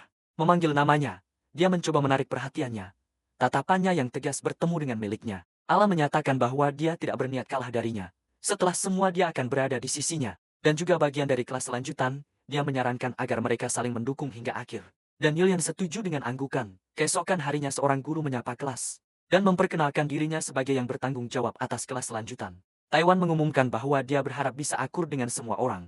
Hina dan Kelayat bereaksi dengan terkejut menyadari pahlawan residen. Akan ada guru kelas lanjutan yang membisikkan Al mengatakan bahwa orang dari kemarin adalah guru mereka sementara Yorian bertanya apa arti pahlawan residen. Taiwan bertanya apakah mereka menikmati ruang pribadi yang eksklusif untuk kelas lanjutan. Dia menjelaskan bahwa siswa biasa tanpa prestasi tidak mendapatkan hak istimewa seperti itu. Guru menambahkan bahwa makanan, seragam, dan fasilitas adalah bagian dari keuntungan berada di sana jika mereka tetap di kelas lanjutan hingga lulus. Mereka akan hidup dalam cemburu oleh orang lain tetapi dia memperingatkan bahwa sistem sekolah termasuk penurunan kelas. Hyuan menjelaskan bahwa meskipun mereka masuk melalui ujian, nilai rendah akan mengakibatkan mereka dijatuhkan ke kelas biasa. Dia kemudian mengungkapkan bahwa jumlah siswa yang lulus dari kelas lanjutan tahun lalu adalah 0. Yorian tersenyum lebar mengatakan bahwa dia sangat bersemangat tentang semua ini. Dengan sepotong kapur di tangannya Hyuan mengumumkan dimulainya kelas. Melihat papan tulis Yorian terkejut dengan apa yang dia tulis. Dengan senyum gugup dia berpikir bahwa mungkin dia memulai dengan terlalu baik. Di kelas lanjutan evaluasi adalah mutlak. Ini berarti jumlah siswa berubah setiap tahun tidak seperti siswa biasa. Anggota kelas ini menerima dukungan luar biasa mereka praktis dijamin karir yang sukses. Pada saat mereka lulus tetapi jika nilai mereka turun, mereka segera diturunkan ke kelas reguler dan semua kehormatan mereka lenyap. Tahun lalu tidak ada satupun siswa yang berhasil lulus dari kelas kehormatan. Masih harus dilihat apakah Yorian protagonis kita akan bisa lulus. Berjalan ke papan tulis pengajar G. Mengumumkan bahwa ini adalah kelas pertama mereka. Yorian bereaksi terhadap apa yang tertulis di papan. Chris juga menatap papan mencoba memastikan apakah itu matematika. Pengajar mengamatinya dalam diam, dia meminta izin untuk bertanya dan Ke1 mengizinkannya. Si bangsawan muda ingin tahu mengapa mereka harus belajar matematika di Akademi Sihir karena dia ingin belajar sihir. Pengajar kemudian mengembalikan pertanyaan itu padanya bertanya mengapa dia ingin menggunakan sihir. Menurut Chris, tujuannya adalah menjadi penyihir yang kuat dan membantu kerajaan, tetapi dia menyatakan bahwa kamu tidak perlu mana. Untuk menjadi kuat, pengetahuan tentang dunia adalah yang benar-benar penting. Menurutnya, Nigel berkomentar bahwa pengetahuan memungkinkan seseorang untuk melampaui kemampuan bawaan mereka. Yorian mempertanyakan ini untuk menunjukkan. Dia menyalakan api di ujung jarinya dan bertanya bagaimana cara membuatnya membesar. Chris menjawab bahwa kamu hanya perlu menyuntikkan lebih banyak mana agar api menjadi lebih besar. Dia mengonfirmasi bahwa jawabannya benar. Dia menjelaskan bahwa biasanya, api akan diperkuat dengan lebih banyak mana dan Chris bereaksi dengan puas. Tetapi dia bertanya apa yang harus dilakukan jika kamu tidak bisa menyuntikkan lebih banyak mana dan melihat ke arah gadis dengan rambut diikat. Allah menyarankan untuk menggunakan mantra dukungan dari penyihir lain. Tetapi dia menolak ide itu. Api bergerak menuju lampu gantung. Sambil dia berkomentar bahwa ada cara yang lebih baik untuk memperkuat api tanpa mana. Di sisi lain, dia mengeluarkan mantra dan mengungkapkan bahwa angin adalah cara terbaik. Sebuah tornado api besar terbentuk, membuat para siswa terdiam. Allah mencatat bahwa ketika api bertemu angin, itu tumbuh secara eksponensial. Yulian menambahkan bahwa itu adalah reaksi pembakaran. Dia menghadapi kelas dan menyatakan bahwa ini adalah pengetahuan. Dan alasan mereka tidak seharusnya hanya fokus pada peningkatan mana mereka. Dia mengumumkan bahwa mereka perlu belajar tentang pengetahuan dan mengusulkan untuk memulai dengan tes sederhana. Keheningan lengkap memenuhi ruangan. Semua orang fokus pada tes menulis dengan pena mereka. Pengajar menghentikan ujian dan mulai memeriksa jawaban. Dia memberitahu mereka bahwa 3 siswa mendapatkan semuanya dengan benar. Chris bereaksi setelah menebak 2 pertanyaan. Yang pertama dengan nilai sempurna adalah Putri Soruti. Allah bersorak atas hasilnya. Selanjutnya pengajar mengumumkan Rizzo sebagai nama kedua. Mengejutkan Chris, Tian memperhatikan keringat di dahinya dan mengajukan pertanyaan langsung. Dia ingin tahu apakah Chris tidak mendapatkan nilai sempurna. Dia mengingatkan dia tentang status bangsawannya dan penampilannya yang baik di ujian masuk. Dia menunjukkan bahwa peringkat berubah setiap bulan tetapi mengatakan bahwa dia tidak terlalu peduli tentang itu. Dia hanya ingin dia melakukan yang baik mulai besok. Chris terdiam oleh komentarnya. Dia membangun ketegangan untuk siswa terakhir dengan nilai sempurna. Nama yang terungkap adalah Yorian Putri Ceruti. Sia dan Ricky terkejut, dan Chris terdiam melihat orang biasa di atas. Ella bersemangat saat mendengar namanya. Senyum tipis muncul di wajah Yorian. Dia mengungkapkan bahwa di kehidupan sebelumnya, dia adalah siswa SMA di Korea Selatan yang berjuang dengan sistem pendidikan swasta yang kompetitif. Dia menyatakan bahwa dia bisa menyelesaikan jenis masalah ini dalam pikirannya. Tanpa usaha sama sekali, dia pasti adalah siswa terbaik di akademi ini. Duduk di sampingnya, Kelayat berkomentar bahwa hasilnya mengesankan. Sang bangsawan muda menyatakan bahwa dia tidak akan kalah dari Yorian. Mengakhiri tes sederhana itu, dia berjanji akan memberi semua orang hadiah. Dia memegang sebuah lambang kecil di tangannya. Kemudian dia melemparkan beberapa lambang ke arah siswa. Lambang kelas lanjutan melayang ke masing-masing dari mereka. Dan instruktur memberitahu mereka untuk menyematkannya di rompi mereka. Dengan ini, mereka sekarang memiliki akses ke semua yang ada di dalam akademi. Termasuk makanan berkualitas tinggi yang disiapkan secara eksklusif untuk kelas lanjutan. Mendekati Allah, Yorian menunjuk dan berkata itu daging, cobalah sepotong. Allah berkomentar bahwa daging itu meleleh di mulutnya dan menyatakan bahwa kelas lanjutan benar-benar yang terbaik. Dia memberitahu Yorian bahwa dia ingin tetap di kelas kehormatan selamanya. Dia menjawab bahwa mereka bisa jika mereka tampil baik. Yorian menegaskan bahwa mereka perlu bekerja keras untuk mempertahankan nilai tinggi. Dia bertanya apakah mereka menikmati makanannya, dan mengumumkan dimulainya kelas berburu monster. Dia menjelaskan bahwa berbeda dengan tes pagi, kelas ini akan berdampak pada nilai mereka. Dan dalam skenario terburuk, bisa mengakibatkan penurunan kelas. Yorian memperingatkan Allah tentang dampak kelas ini pada nilai mereka. Dan dia menjamin akan meraih tempat pertama, tetapi instruktur mengingatkan mereka bahwa mereka masih mahasiswa baru dan terlalu muda untuk berburu monster sendirian. Dia mengungkapkan bahwa dia telah memanggil beberapa mahasiswa tingkat atas untuk kelas berburu bersama. 2 mahasiswa tingkat atas tiba, dan Nigel berkomentar bahwa dia merindukan mahasiswa barunya yang menggemaskan. Yorian mencatat bahwa kerja sama tim mereka akan dievaluasi, menyarankan agar mereka saling akur. Mahasiswa tingkat atas berambut pirang mendekat dan menekankan bahwa kerja sama tim sangat penting untuk ujian. Dia mengancam bahwa jika dia melaporkan ketidakpatuhan, nilai mereka akan merosot. Dia bilang mereka tidak perlu takut. Tapi kakak kelas itu bisa jadi malaikat atau iblis tergantung sikap mereka. Kelayat berbalik ke Ella dan Yorian, meminta maaf dan merekomendasikan mereka untuk bekerja sama. Untuk sekarang dia menyatakan bahwa meskipun itu tidak adil, dia harus tetap di kelas lanjutan dengan segala cara. Goliath mengepalkan tinjunya dengan tekad. Ella setuju bahwa mereka juga perlu bertahan tetapi Yorian ragu. Dia mempertanyakan apakah mereka akan mendapatkan evaluasi yang baik hanya dengan patuh. Sementara kakak kelas tertawa menganalisis keduanya, Yurian memutuskan dia tidak bisa membiarkan mereka merusak nilainya. Sebuah ide muncul di benaknya, dia mendekati dan dengan hormat memanggil mereka senior. Meninggalkan Nigel dan satu lagi terkejut, dia mengusulkan mereka untuk bertaruh. Kakak kelas yang lebih tua marah bertanya bagaimana seorang rakyat biasa berani mengusulkan hal seperti itu dan apa yang bisa dilakukan seorang mahasiswa baru. Tetapi Yurian meyakinkan mereka bahwa mereka akan menunjukkan apa yang mereka mampu. Tepat saat itu senior berambut pirang menerima tantangan. Tanpa ragu dia menendang sebuah tong penuh senjata ke arah mahasiswa baru. Nigel memerintahkan mereka untuk mengambil pedang dan tongkat dengan para senior yang sudah bersenjata. Dia mengusulkan pertarungan latihan, berjanji akan mengakui mereka jika mereka menang. Senior yang lain memperingatkan mereka untuk tidak terluka karena pedangnya nyata. Dia melanjutkan dengan mengatakan para guru tidak akan tahu jika cedera berasal dari monster atau manusia. Dan Yurian mempertanyakan sifat pertarungan itu. Anak laki-laki itu bertanya, apakah mereka benar-benar ingin bertarung dengan pedang yang nyata? Nigel hanya memberitahu mereka untuk tidak terlalu takut. Ketiga mahasiswa baru berterima kasih atas kesempatan itu dan Goliath merayakan bisa tetap di kelas selanjutan. Allah bertanya kepada Yurian pedang mana yang harus dia pilih.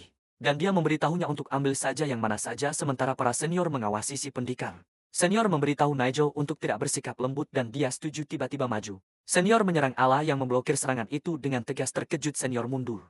Merasakan kekuatan bloknya, dia menyadari si rakyat biasa telah mengisi bilahnya. Dengan mana Allah mengingat sebuah konfrontasi di masa lalu pada kesempatan itu. Dia tidak bisa melindungi dirinya sendiri. Untuk Yurian ketidaktenangannya membuatnya membayar mahal. Tetapi sekarang dia tidak akan membiarkan penjagaannya lengah memanggil Nigel. Senior meminta mantra perlindungan. Nigel memanggil armor sihir di sekeliling temannya. Goliath berlari maju. Dia langsung menuju Nigel. Siapa yang sedang mempersiapkan mantra kuat? Energi intens muncul di tangan Goliath. Tongkat Nigel terlepas dari tangannya. Bingung dia bertanya-tanya apa yang terjadi dengan tongkatnya. Goliath sekarang mengayunkan pedang bayangan. Dia menyatakan bahwa mengalahkan penyihir pertama adalah aturan dasar. Sang pendekar senior bersiap untuk bertindak. Dia menyerang Yurian, mengatakan mereka juga akan mengalahkan penyihir di pihak mereka. Tetapi Allah menjamin itu tidak akan terjadi. Pria itu terus menyerang menuju anak laki-laki itu. Yurian tetap dia menunggu serangan. Senyum tipis muncul di wajahnya. Sang senior menghentikan gerakannya, merasakan kehadiran yang muncul di sekitar anak laki-laki itu. Dia menyaksikan adegan itu. Tidak bisa memahami apa yang dia saksikan. Allah merasakan bahaya yang mendekat di belakang Yurian. Sebuah monster muncul dari bayangan. Makhluk itu menyerang dengan cakar-cakarnya dan Allah berteriak nama anak laki-laki itu. Dia mendorongnya menjauh, menerima serangan itu sebagai gantinya. Yurian melihat punggungnya yang tercakar. Goliath berteriak nama Allah. Dia memanggil pedang demoniknya dalam kemarahan. Bilah itu mengambil bentuk keduanya, Helix, dan Goliath melompat untuk menyerang. Serangan Helix itu mengenai monster secara langsung. Makhluk itu jatuh berat, terbunuh. Sang senior menjatuhkan dirinya ke tanah saat tubuh monster itu jatuh di sampingnya. Dia menyadari makhluk itu dikalahkan dalam satu serangan. Tetapi ingat gadis itu terluka. Yurian bertanya pada Allah apakah dia baik-baik saja dan dia menjawab bahwa dia tidak merasakan sakit. Saat lukanya sembuh, sang senior terkejut. Melihat penyembuhan instan dan lengkap, menyaksikan ketiga mahasiswa baru berinteraksi. Dia bertanya-tanya apakah ini benar-benar kelas lanjutan. Frustrasi menguasai sang senior. Dia kemudian memberitahu mereka bahwa mahasiswa baru telah lulus dan dia tidak akan mengajukan laporan negatif. Meskipun begitu, dia menolak untuk mengakui Yurian. Nigel berkomentar bahwa fisik Goliath mengesankan. Tetapi mengaitkan prestasi itu dengan mantra perlindungan sederhana, kedua senior berteriak agar mereka tidak terlalu percaya diri. Mengklaim bahwa mereka tidak bisa melakukan apa-apa sendiri. Yurian mengakui argumen mereka masuk akal. Kelas awalnya seharusnya diadakan di sebuah kabin di hutan. Duduk di sebuah ruangan, instruktur Ji mengungkapkan bahwa seharusnya bukan kelas gabungan. Seorang instruktur menyebutkan bahwa aktivitasnya berubah tiba-tiba. Dan rekannya menjelaskan bahwa karena ini adalah pertama kalinya dia mungkin tidak tahu bahwa ini kadang terjadi. Jaya bertanya, apakah mereka benar-benar diizinkan bertindak seperti ini selama kelas? Instruktur meminta dia untuk mempercayai siswa tahun kedua yang hebat. Mengatakan bahwa bahkan guru pun butuh istirahat. Sebuah teori sederhana. Kelas berakhir berubah menjadi perburuan monster. Kedua instruktur berusaha menyembunyikan rasa malu mereka. Sambil mengelola situasi, dia bertanya apakah murid-muridnya tidak akan terluka. Karena yang terbaik dari tahun kedua ada di sana. Instruktur meyakinkannya bahwa mereka tidak akan. Dan dia sertakannya tertawa tentang situasi itu, tetapi niat di balik tindakan mereka jelas. Dia merenungkan apa yang harus dia lakukan dengan mereka karena menggoda murid pertamanya. Dia tidak yakin apakah harus memuji keberanian mereka atau bertindak sebaliknya. Tekanan yang semakin besar memenuhi ruangan. Membuat kedua instruktur tegang. Dia mengambil seteguk minumannya dan memutuskan untuk menunggu. Lagi pula mereka adalah siswa kelas selanjutan. Di tempat lain seseorang bertanya pada Jade, apakah dia berasal dari keluarga yang menguasai pedang iblis? Senior bertanya pada Goliath apakah dia sudah memastikan bahwa saudara-saudara biasa tidak hadir. Dan anak itu mengonfirmasi bahwa dia hanya membawa Jade. Jade menghadapi para senior yang tiba-tiba memanggilnya ke tempat itu. Pemuda itu memuji kerja baik yang mereka lakukan. siswa peringkat teratas dari kelas lanjutan tahun kedua. Larry menawarkan untuk memberi Jade beberapa nasihat kelompok tahun kedua dikenal sebagai sarang iblis. Karena orang yang menduduki peringkat pertama selama upacara penerimaan tahun lalu. Larry menuntut agar semua orang mematuhi dia. Beberapa bangsawan berani mempertanyakannya. Tetapi ada 10 siswa di kelas lanjutan tahun lalu yang bertahan sampai dia mengalahkan 9 lainnya dalam pertarungan menentukan. 3 yang menyerah tetap di kelas lanjutan sementara 6 yang melawan dikeluarkan. Saat ini hanya ada 4 siswa yang tersisa di kelas lanjutan tahun kedua. Dan hierarki yang ketat berlaku di antara mereka. Goliath bertanya-tanya, mengapa semua orang dari kelas lanjutan tahun kedua berkumpul di sana? Larry memberitahu Jade bahwa dia sudah mendengar cerita tentang keluarganya sebelum dia datang. Dia mengomentari garis keturunan pedang iblis yang menurun menyatakan bahwa anak itu membawa misi besar. Di tangan yang sekecil itu dia mengingatkan dia bahwa jika dia tidak lulus dari kelas lanjutan keluarganya akan runtuh dalam sebuah kenangan. Ayah Jade bertanya apa itu alat sihir. Dia menunjukkan ketidaksabaran saat melihat orang-orang yang tidak mampu mengendalikan pedang iblis menggunakan pedang mana seolah itu hal biasa. Dia menjelaskan kepada putranya bahwa dengan popularitas alat sihir di kerajaan, keluarga mereka, sebagai penjaga pedang iblis mulai menurun sambil duduk di meja. Ayah memanggil putranya dengan suara tegas dalam kenangan. Pria itu mengulurkan tangannya ke arahnya. Dia berkata dia harus lulus dari kelas lanjutan. Tidak peduli biayanya untuk membuktikan bahwa garis keturunan pedang iblis masih hidup. Dia memperingatkan bahwa jika dia gagal, ibunya, saudara-saudaranya, dan dia akan menghadapi kehancuran total. Kembali ke masa kini, Laurel menyatakan dia akan mengizinkan Jade lulus dari kelas lanjutan. Anak itu menatapnya mempertanyakan tawaran itu. Larry mengungkapkan bahwa kelas ini sedang diawasi oleh orang-orang yang sangat kuat, akan mustahil untuk mengukur kekuatan mereka. Dia menjelaskan mereka telah menerima misi dan jika mereka menyelesaikannya, kelulusan mereka dari kelas lanjutan akan terjamin. Jade terkejut menyadari bahwa bagi orang-orang ini, kelulusan adalah hal yang tidak signifikan. Larry mengonfirmasi ini dan memerintahkannya untuk pergi ke saudara-saudara rakyat biasa dan melakukan apa yang diperintahkan. Dia mengklaim bahwa, dibandingkan dengan lulus dari kelas lanjutan, ini jauh lebih sederhana. Dia menambahkan bahwa dia membantu karena keluarga Jade sedang menghadapi masa sulit. Dan ini adalah kesempatannya untuk menjadi anak yang sejati kembali dengan kelompok. Allah bertanya apakah dia baik-baik saja dan jika dia mengalami masalah, Julian menyebutkan mereka khawatir karena dia memakan waktu terlalu lama dan Allah bertanya di mana kakak-kakak kelas atas. Jade takut mereka akan memberitahu guru tentang kegagalan kerja tim. Dan energi terbentuk di tangannya. Julian memperhatikan perubahan di mata Jade. Dia berteriak memanggil Allah saat melihat anak itu mengangkat pedang gelap di belakangnya. Energi gelap meluncur dari bilah dan menyelimuti kedua saudara itu. Julian mengomentari bahwa ini terlalu kejam untuk sebuah lelucon. Goliath mengawasi dan memperingatkan mereka untuk berhati-hati dengan Jade. Dia menjelaskan bahwa energi tegangan tinggi mengalir antara pedang-pedang itu. Dan itu akan sulit untuk sembuh jika mereka terkena serangan. Julian bertanya apakah dia melakukan semua itu dengan pedang iblis. Dan memanggilnya terampil. Jade meminta maaf. Dan meminta mereka untuk tetap seperti itu untuk sekarang. Dia mengungkapkan senior-seniornya. Memberitahunya hanya dia yang bisa memonopoli poin. Dia menyatakan bahwa dia perlu tetap di kelas lanjutan. Dan bahwa orang biasa seperti mereka bisa keluar tanpa masalah. Tetapi dia berjanji akan membebaskan mereka saat kelas selesai dan meminta maaf kepada Jade. Larry muncul di hutan, bingung dengan tindakan Jade. Dia menemukan bocah itu, terjatuh di tanah dan mengatakan bahwa dia memerintahkan untuk menetralkan orang biasa. Dia mempertanyakan apakah dia mencoba untuk tidak mematuhi perintah atasannya. Jade mengangkat wajahnya yang terluka, duduk di atas batu. Larry memerintahkannya untuk mengejar saudara-saudara itu. Dan mengikuti perintahnya, Jade berkomentar bahwa sepertinya para atasan tidak menerima orang biasa yang belajar sihir. Larry mengungkapkan bahwa misi yang mereka terima adalah untuk mengeluarkan siswa orang biasa dari kelas. Untuk melakukan ini, guru-guru lain dikumpulkan di satu lokasi.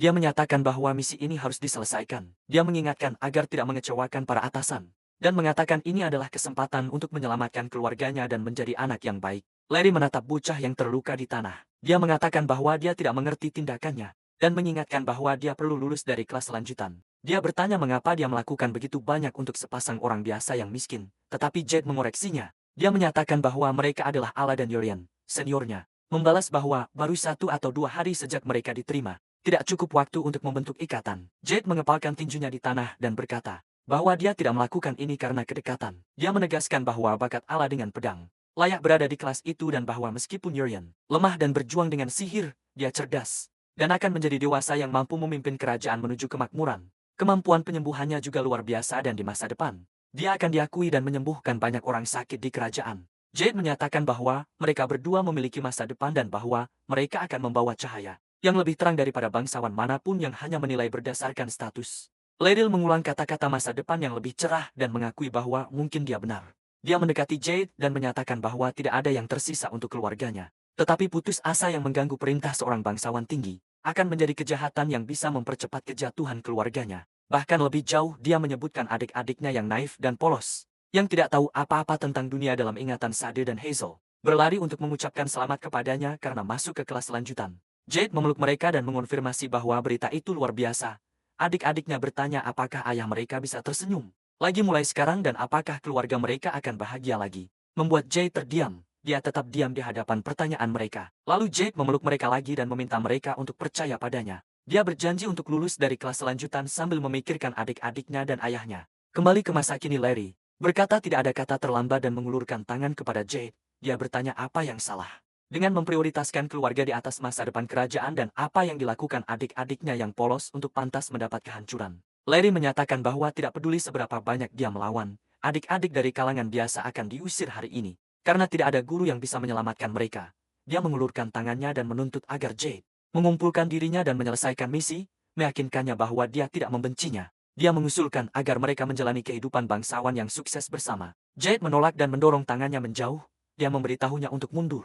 Menyatakan bahwa dia tidak akan pernah melakukan hal seperti itu. Dia menyatakan bahwa dia akan melindungi baik teman-temannya maupun keluarganya. Laurel menyaksikan dalam diam. Dia memperingatkan bahwa Jade akan menyesali ini dan anak itu bersiap untuk melawan Laryl. Dan siswa kelas lanjutan tahun kedua tiba untuk menghadapi Urian dan Allah. Jade berdiri di depan mereka dengan tekad untuk melindungi mereka. Dia bersiap menghadapi Laryl yang mengakui bahwa lawannya lebih kuat dari yang dia duga. Jade menerjang maju menolak untuk membiarkan mereka menang. Kekalahannya akan membahayakan Allah dan Urian. Larry mengungkapkan sebuah belatik kecil mengklaim dia akan menyerangnya 10 kali. Sebelum mengalahkan adik-adik itu, Jade mempertanyakan penggunaan belati yang begitu pendek. Dia kemudian berlari maju dengan kecepatan tinggi tetapi tubuhnya membeku di tengah gerakan. Memanfaatkan celah, Laryl menyerang Him dengan presisi saat Jade merasakan dampaknya. Lawannya berkomentar bahwa dia pernah menggunakan pedang panjang sebelumnya. Tapi lebih suka belati, dia suka melihat lawannya dari dekat. Jade jatuh ke tanah dan Laryl dengan dingin memberitahunya bahwa masih ada 9 serangan tersisa. Salah satu temannya merayakan aktifnya skill gerakan langit-langit, sementara yang lain mengakui bahwa itu masih menakutkan. Nigel menjelaskan bahwa mereka juga kesulitan di awal, tapi Laryl tidak benar-benar bertarung. Dia hanya melancarkan serangan sepihak. Laryl memperhatikan pedangnya, dan memperingatkan bahwa dia akan menyerang lagi dalam 10 detik. Hitungan mundur dimulai dengan Jade masih di tanah. Tapi dia bangkit sambil menghunus pedang demoniknya dan bersiap saat. Hitungan terus berjalan, menggunakan bentuk keempat pedang. Dia menciptakan cambuk energi dan melancarkan serangan ke musuhnya. Laryl mengangkat tangannya di detik terakhir. Untuk memblokir serangan tersebut, berhasil mempertahankan diri. Namun, tubuh Jade membeku lagi. Laryl muncul di belakangnya dan menyerang punggungnya. Serangan itu sangat kuat, penyerang berkomentar bahwa reaksi Jade menarik. Dia kemudian melemparkannya ke tanah dan memulai hitungan mundur lainnya. Dia tetap berdiri menonton saat detik-detik berlalu. Di detik terakhir, Jade mengaktifkan bentuk ketiga pedang, menciptakan beberapa tombak yang meluncur menuju musuhnya. Tombak-tombak itu mengenai Laryl tepat sasaran. Teman-temannya terkesan. Mereka berkomentar bahwa kelas lanjutan tahun ini luar biasa karena Jade bisa menciptakan begitu banyak tombak. Bahkan dalam posisi terjepit, Jade menyokong dirinya di tanah. Dengan satu tangan, terengah-engah saat salah satu tombak menembus tangan Laryl. Bahkan setelah terkena, Laryl menyerangnya lagi dari belakang. Hitungan mundur lainnya dimulai. Pertarungan berlangsung dekat tempat persembunyian Urian, di mana dia menonton dalam diam. Dia memberitahu Allah bahwa apa yang mereka dengar tentang skor pasti bohong, khawatir. Dia takut senior-senior itu mengancam Jay lagi dan bertanya-tanya apakah dia akan selamat. Urian mencoba menenangkan Allah dengan mengatakan dia akan baik-baik saja jika hanya melawan dua orang itu. Meskipun begitu, dia mengakui bahwa dia memiliki firasat buruk. Di tempat terbuka Jade berlutut kelelahan. Salah satu kakak kelas menginjak kepalanya tapi cepat-cepat mundur karena takut. Larry memarahi dia, menyuruhnya pergi jika dia akan ragu-ragu. Mereka di sini untuk menang dengan cara apapun. Si cowok minta maaf dan cepat mundur. Larry berbalik ke Jade dan bertanya apakah dia masih berdiri. Dia dengan dingin menyatakan bahwa semua usaha untuk menghentikannya sia-sia dan sekarang dia akan mengalahkan saudara-saudara itu. Dia mengatakan bahwa tindakannya tidak berarti dan hanya mengutuk keluarganya pada kehancuran. Mendekati, Laurel berjongkok dan mempertanyakan pilihannya. Bertanya mengapa dia dalam keadaan ini. Dia terus mendesak, menuntut untuk tahu mengapa keluarganya harus jatuh dan kenapa dia tidak bangkit. Dia mengusulkan agar mereka mengalahkan orang-orang biasa bersama-sama, meyakinkan dia bahwa dia masih bisa menyelamatkan mereka. Jade kemudian mengungkapkan bahwa kunci gerakan bertahan selama 5 detik. Dengan cooldown 10 detik, Laryl menatapnya dengan kesal dan bertanya apa bedanya. Tanpa menunggu jawaban, dia menyerangnya lagi, menuntut untuk tahu apa bedanya. Jade terjatuh ke tanah sementara yang lain menontonnya dengan kemarahan. Laryl menarik pecahan tombak dari tangannya dan bertanya mengapa dia terus melawan. Dia mengingatkan dia bahwa dia perlu lulus dari kelas selanjutan. dan bertanya apakah dia tidak peduli tentang kehancuran keluarganya sendiri. Tetapi Jay tetap diam, mendengarkan musuhnya bertanya, mengapa dia berjuang keras untuk orang-orang biasa dengan senyum tipis. Dia bertanya mengapa Laryl tidak sekalian menyerah. Dia mengulang pertanyaan itu. Bertanya mengapa dia bertindak seperti ini untuk orang-orang biasa. Lalu dia berusaha bangkit dengan susah payah. Dan bertanya apakah Laryl memiliki teman sejati. Dia menyatakan bahwa dia bahkan tidak bisa menggambarkan betapa menyedihkannya. Mata Laryl dipenuhi kemarahan. Dia melompat maju mencoba menyerang Jade sekali lagi. Serangan itu dilancarkan dengan kekuatan, tetapi sesuatu menghentikannya di tengah ayunan. Belatinya terlempar oleh serangan mendadak. Jade berlutut menonton dengan terkejut. Dia bertanya pada Yorian apa maksudnya tentang memonopoli skor. Yorian menyembuhkannya sepenuhnya dan memperingatkan agar tidak pamer lagi. Jade menyebut namanya. Masih terkejut, siswa-siswa lain terkejut dengan pemulihan instan itu. Mengonfirmasi bahwa rumor itu benar. Laryl tetap diam saat Yorian mendekati kakak kelas itu. Dengan tatapan tegas, dia memperingatkan mereka bahwa mereka tidak akan pergi tanpa luka. Terutama yang terlihat menyeramkan itu, dia memerintahkan mereka untuk bersiap-siap. Larry memberikan senyuman mengancam. Dia mengambil belati yang jatuh dan memanggilnya bajingan yang kurang ajar. Dia menyerang sambil berteriak bahwa dia akan menghancurkannya karena terlalu dekat, tapi Uriel tetap diam menunggu serangan. Dia menghadapi kemajuan musuh dengan senyum percaya diri. Dia menciptakan bola energi di telapak tangannya. Menggunakan bentuk kedua dari pedang iblis, dia mendaratkan serangan langsung ke Laryl. Laryl menyadari bahwa Jade sudah memulihkan energinya. Mengenali penyembuhan instan dan sempurna, dia bereaksi terhadap pukulan yang baru saja diterimanya. Jade mendekat dan bertanya kepada Yorian mengapa dia datang. Dia melanjutkan. Mengatakan Yorian seharusnya tahu betapa berbahayanya tempat ini. Yorian menunjukkan bahwa Jade terluka parah. Jade bingung karena dia pikir dia sudah menyembuhkannya. Dan bertanya apakah dia melewatkan sesuatu. Yorian meyakinkannya. Mengonfirmasi bahwa penyembuhannya sempurna dan bahwa Allah juga baik-baik saja. Dia menjelaskan bahwa dia melindungi tim putri dan Jade bertanya mengapa dia ada di sini. Jade berkata itu melegakan. Laryl menyela bertanya tentang apa yang mereka bisikan. Dan mengeluh bahwa dia merasa terabaikan. Jade terkejut dengan pengakuan kesepian Laryl sementara Yorian menemukan komentar itu menarik. Dia merasakan mana Laryl meluap dengan niat membunuh. Jade memperingatkan Yorian untuk bersiap-siap melarikan diri. Yorian mengamati bahwa pria itu jauh lebih berbahaya daripada yang dia bayangkan. Meskipun baru saja tiba, Larry bertanya siapa yang bilang dia akan membiarkan mereka melarikan diri. Jade menyadari Larry menggunakan kemampuan yang membatasi gerakan mereka. Sekali lagi dia bertanya-tanya siapa di antara mereka yang benar-benar terjebak di tempat. Laryl menyerang maju dengan belati dan Jade bertanya target mana yang dia tuju. Dia bereaksi terhadap kecepatan lawannya dan memanggil pedang iblis. Dia kemudian menggunakan bentuk ke-8 untuk membuat perisai dan memblokir serangan. Jade menyatakan bahwa itu dapat diprediksi bahwa Laryl akan mengunci gerakannya. Laryl menghina dia. Yorian bertanya apakah itu bahkan bisa disebut pedang. Menemukan situasi itu menguntungkan sementara Jade menyadari bahwa kelumpuhan dimaksudkan untuk memaksanya melindungi Yorian. Laryl bertanya apakah dia memprediksi serangan itu. Karena dia membuat perisai sebelum tubuhnya berhenti, dia meraih. Jade dan komentar tentang gerakan dan perlawanan Yorian mengutuk rivalnya yang disebutnya jelek. Dia memperingatkan bahwa jika Laryl pernah menunjukkan wajahnya lagi, dia akan membunuhnya sebelum dia menyadari keberadaannya. Laryl bereaksi terhadap ancaman itu dan bertanya apa maksudnya. Dia bertanya-tanya mengapa dia merasa takut Yorian mengaktifkan kemampuan penyembuhannya pada Jade. Siapa yang bertanya mengapa Laryl berhenti menyerang Jade berdiri dan menyatakan, ini adalah kesempatan mereka untuk mengalahkan musuh. Laryl kehilangan kesabarannya dan berteriak kepada kelompok itu. Dia mengatakan bahwa dia sudah cukup dan memberi sekutunya 10 menit untuk mengalahkan mereka. Ketiga siswa muncul di belakangnya, mereka merayakan perintah itu. Mengatakan bahwa mereka sudah menunggu ini. Jade mengakui bahwa dia lupa mereka ada di sana. Larry mengejek bahwa dia meragukan mereka bisa melarikan diri darinya. Apalagi seluruh kelas lanjutan tahun kedua yang sekarang muncul. Jade bereaksi terhadap ancaman baru. Dia bertanya pada dirinya sendiri apa yang bisa dia lakukan dalam situasi ini. Dia memberitahu dirinya untuk menghentikan pikiran yang tidak berguna karena tidak ada yang akan berubah jika dia hanya meringkuk. Dia fokus mencari cara untuk melarikan diri. Dia menggenggam tinjunya memaksa dirinya untuk berpikir jernih. Dia bertekad untuk menemukan solusi tetapi Yorian menginterupsi. Menyatakan bahwa dia sudah cukup lalu Yorian menyentuh bau Jade. Jade bereaksi dengan bingung. Yorian menangkapnya saat dia pingsan. Dan bertanya apakah dia baik-baik saja. Seorang siswa mencemooh. Mengatakan bahwa pada akhirnya Jade hanya pingsan karena ketakutan. Yorian memberitahunya untuk meninggalkan sisanya padanya dan tidur di tempat lain. Sebuah pedang tertancap di tanah. Dan seseorang berkomentar bahwa mereka terlambat. Ricky yang menduduki peringkat kedua di kelas lanjutan bertanya apakah mereka akan mengambil rekan tim mereka di dekat sana. Allah mengungkapkan kepada Putri bahwa dia juga merasa situasi ini aneh. Dia menjelaskan bahwa Yorian berjanji akan segera kembali dan bertanya-tanya apakah ada yang salah. Putri Sarutobi yang menduduki peringkat pertama setuju dan menyarankan mereka pergi mencarinya. Seorang siswa menyadari bahwa mereka telah tertipu. Segera Laral kemudian memerintahkan mereka untuk menemukan dan membunuh mereka. Karena tidak ada saksi yang boleh dibiarkan hidup, dia mengeluh bahwa orang itu melarikan diri sambil menggendong Seseorang di punggungnya Leral berhenti saat dia merasakan kehadiran yang mendekat. Dia menyapa sosok bertopeng dan bertanya siapa itu. Seorang siswa meminta agar dia minggir, mengingatkan dia bahwa mereka sedang dalam misi dari atasan mereka. Yulian Sungun mengingatkan bahwa sudah lama sejak latihan terakhirnya. Dia memanfaatkan kesempatan untuk meregangkan tubuh dan berharap tidak ada yang mati terlalu mudah. Leral bertanya sekali lagi siapa dia. Sosok bertopeng itu memperkenalkan dirinya sebagai Yulian. Pendekar jenius Leril memerintahkan mereka untuk menyerang sementara dia berdiri diam. Dan 3 siswa melesat maju, senyum mereka di wajah Leril. Yang pertama adalah Jenkang, simbol kekuatan.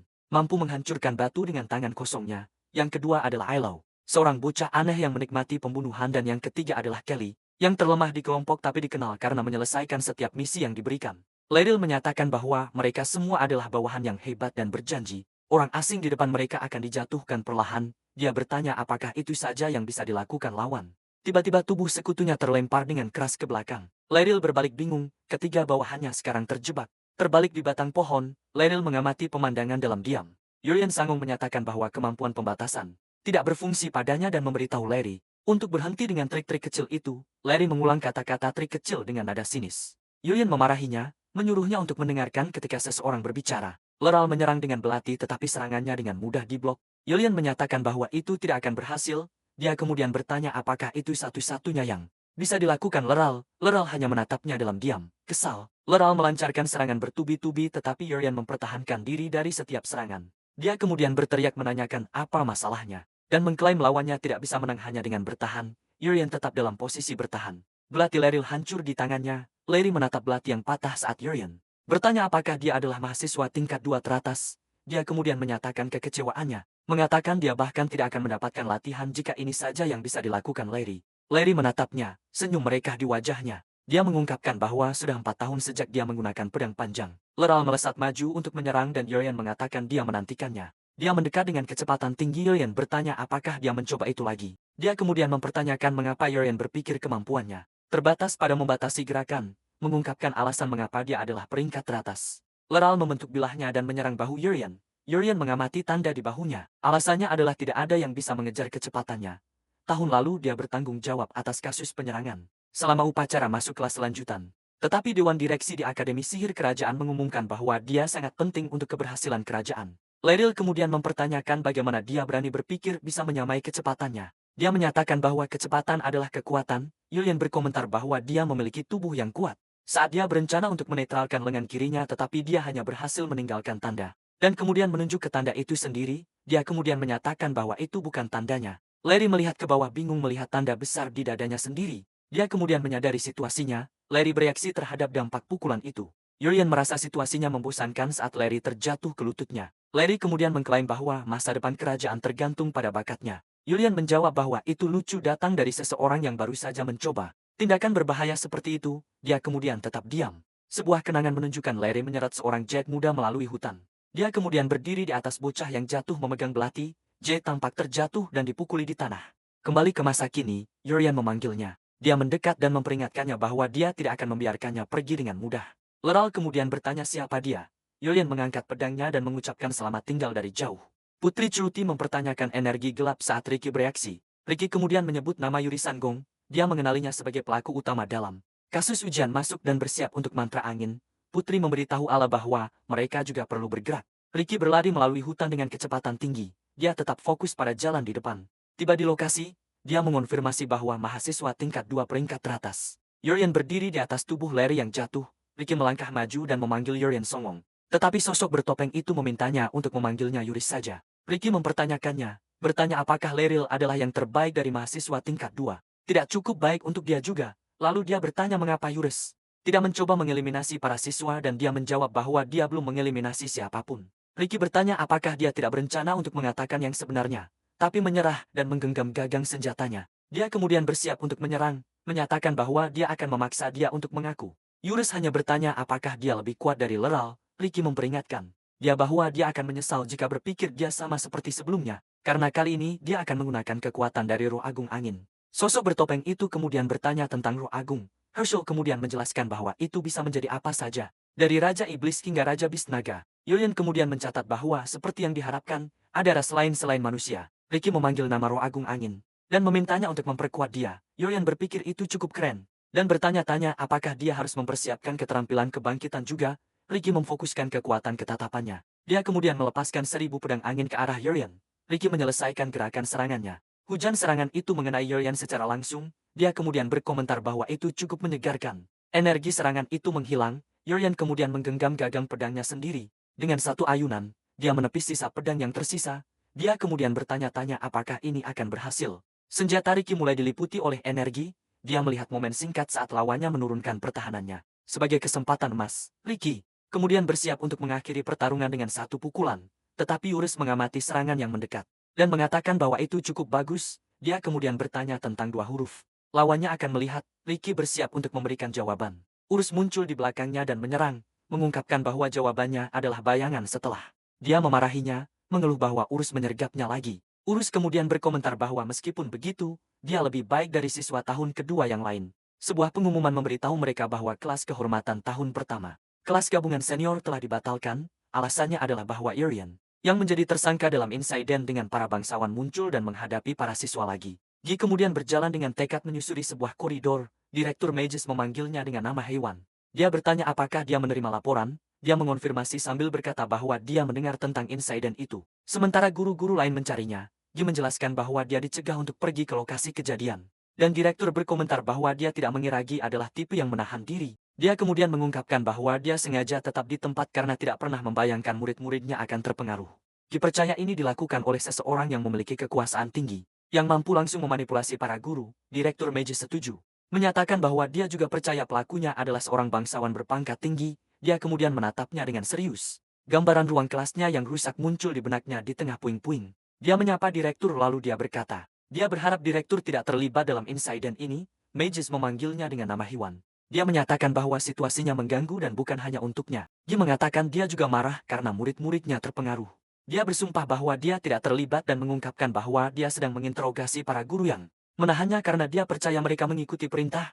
Dia kemudian memintanya untuk menyelidiki siswa kelas 2 yang berprestasi, karena merekalah yang menghadapi murid-muridnya. Direktur memberitahunya bahwa mereka sedang pulih dari konfrontasi dengan Yurian dan bahwa penyelidikan akan segera dimulai. Gi kemudian bertanya-tanya apakah Yurian bisa jadi mata-mata yang dikirim oleh kekaisaran. Mages menjawab bahwa itu belum terkonfirmasi tetapi mereka perlu segera mencari tahu.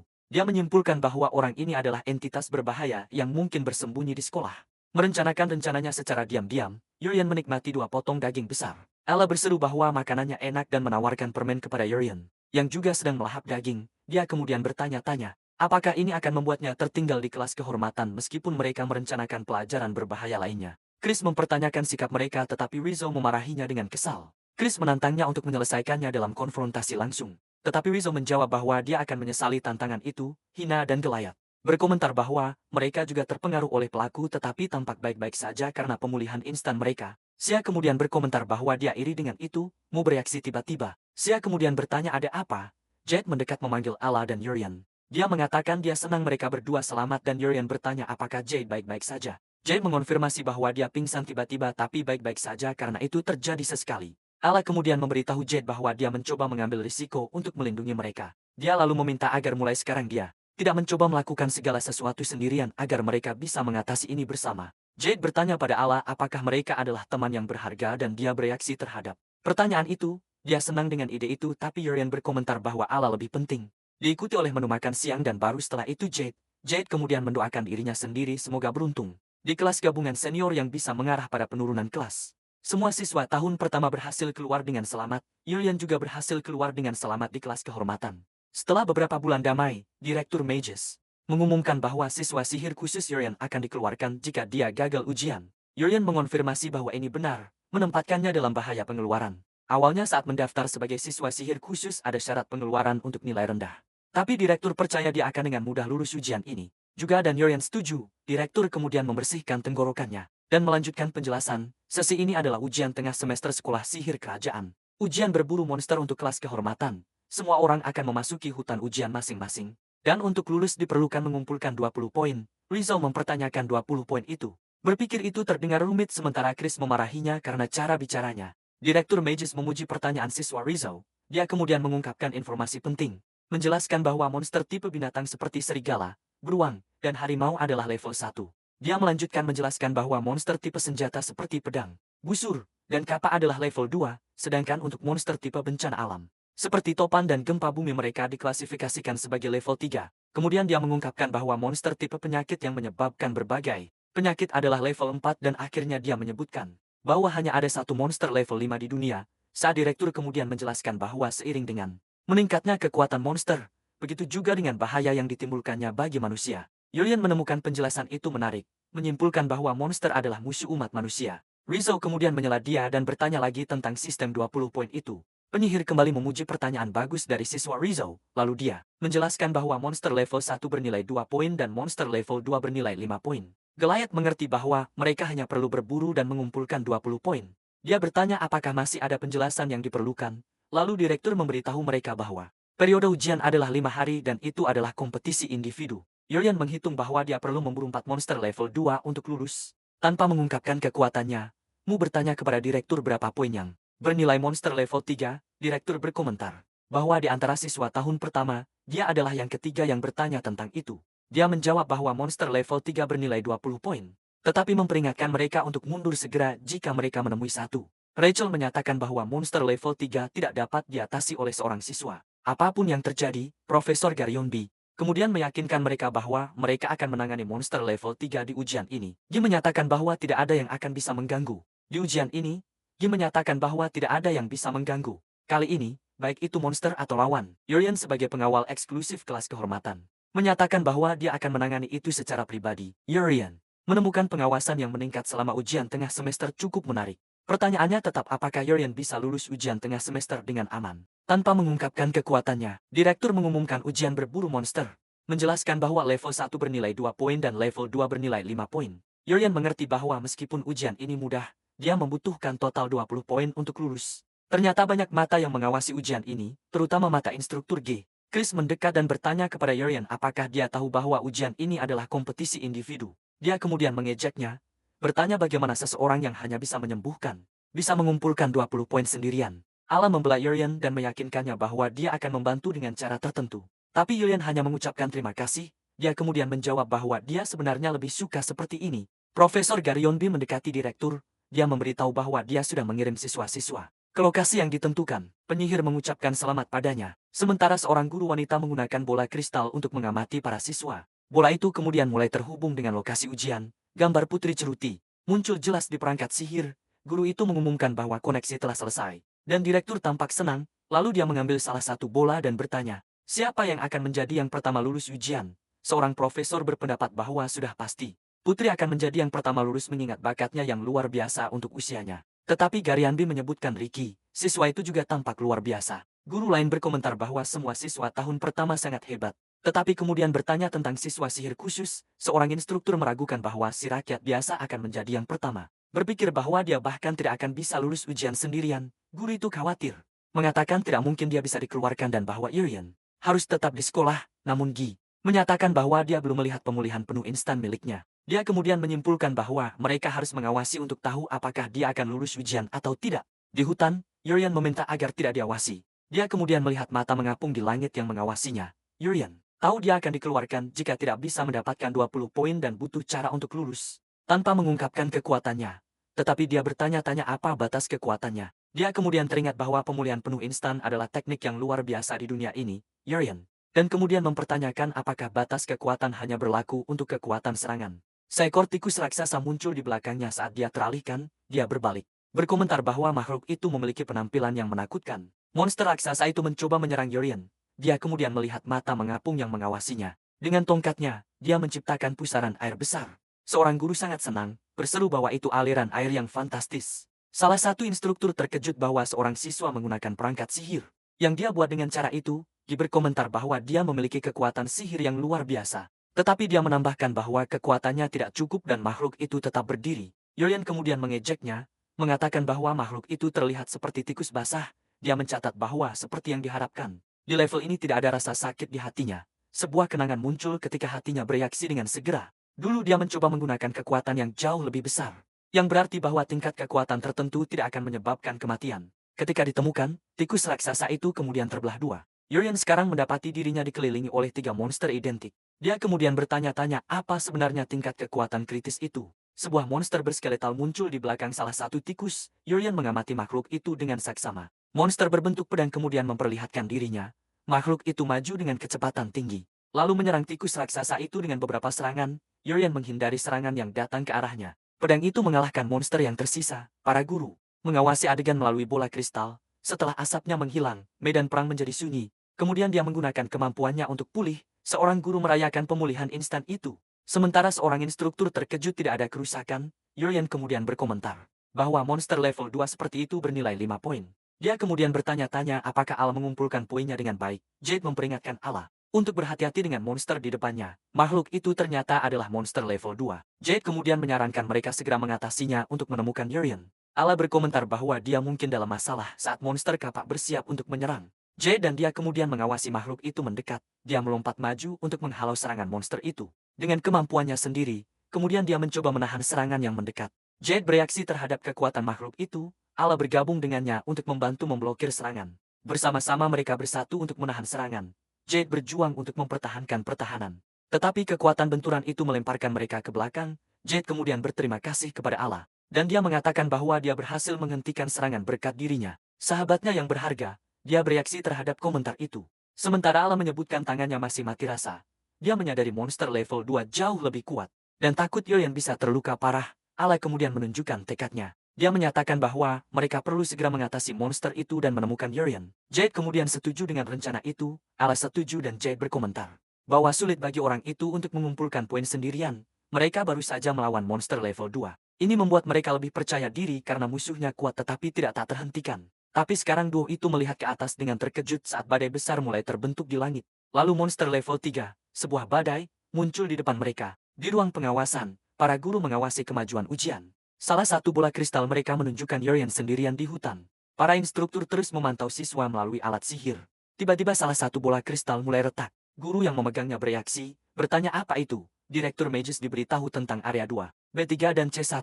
Seorang instruktur terkejut mengetahui bahwa total 3 monster level 3 telah terlihat. Mages kemudian menyatakan bahwa ini aneh. Ini adalah hutan yang ditunjuk untuk siswa tahun pertama, di mana hanya monster level 1 dan 2 yang seharusnya muncul. Menghadapi kejadian yang tidak biasa ini, dia memanggil Garyon B, Jerry dan Hewan. Dia kemudian memerintahkan mereka untuk bergerak ke lokasi, di mana monster level 3 terlihat. Mages menyatakan bahwa mereka harus melindungi siswa. Masa depan kerajaan tidak peduli apapun yang terjadi di hutan. Monster badai muncul, Allah melihat ke atas. Bertanya-tanya apa yang sedang terjadi, dia kemudian bertanya, monster level 3 itu sebenarnya apa? Mereka bertanya-tanya dari mana harus mulai dan bagaimana menyerang. Benda itu, Jade kemudian berteriak agar Allah fokus, dia memperingatkannya bahwa para guru akan segera tiba. Dan dia tidak boleh terkena serangan sampai saat itu. Allah setuju dengan rencana itu. Pikirannya beralih ke Yurian dan dia bertanya-tanya apakah dia baik-baik saja. Tiba-tiba tubuh Allah mulai melayang di udara. Jade mengulurkan tangannya berteriak agar dia menangkapnya. Tangan mereka hampir bersentuhan di udara. Dia menangkapnya dan memperingatkannya untuk tidak melepaskan. Apapun yang terjadi, Jade menggunakan kemampuannya untuk mencoba mendarat dengan aman di tanah. Tiba-tiba Jade merasakan bahaya yang mendekat. Dia berteriak untuk menghindar saat monster melancarkan serangan. Serangan itu mengenai mereka berdua, mengirim mereka terbang dan terjatuh di rumput. Jade bertanya pada Allah apakah dia baik-baik saja dan dia mengonfirmasi. Jade menyangga dirinya.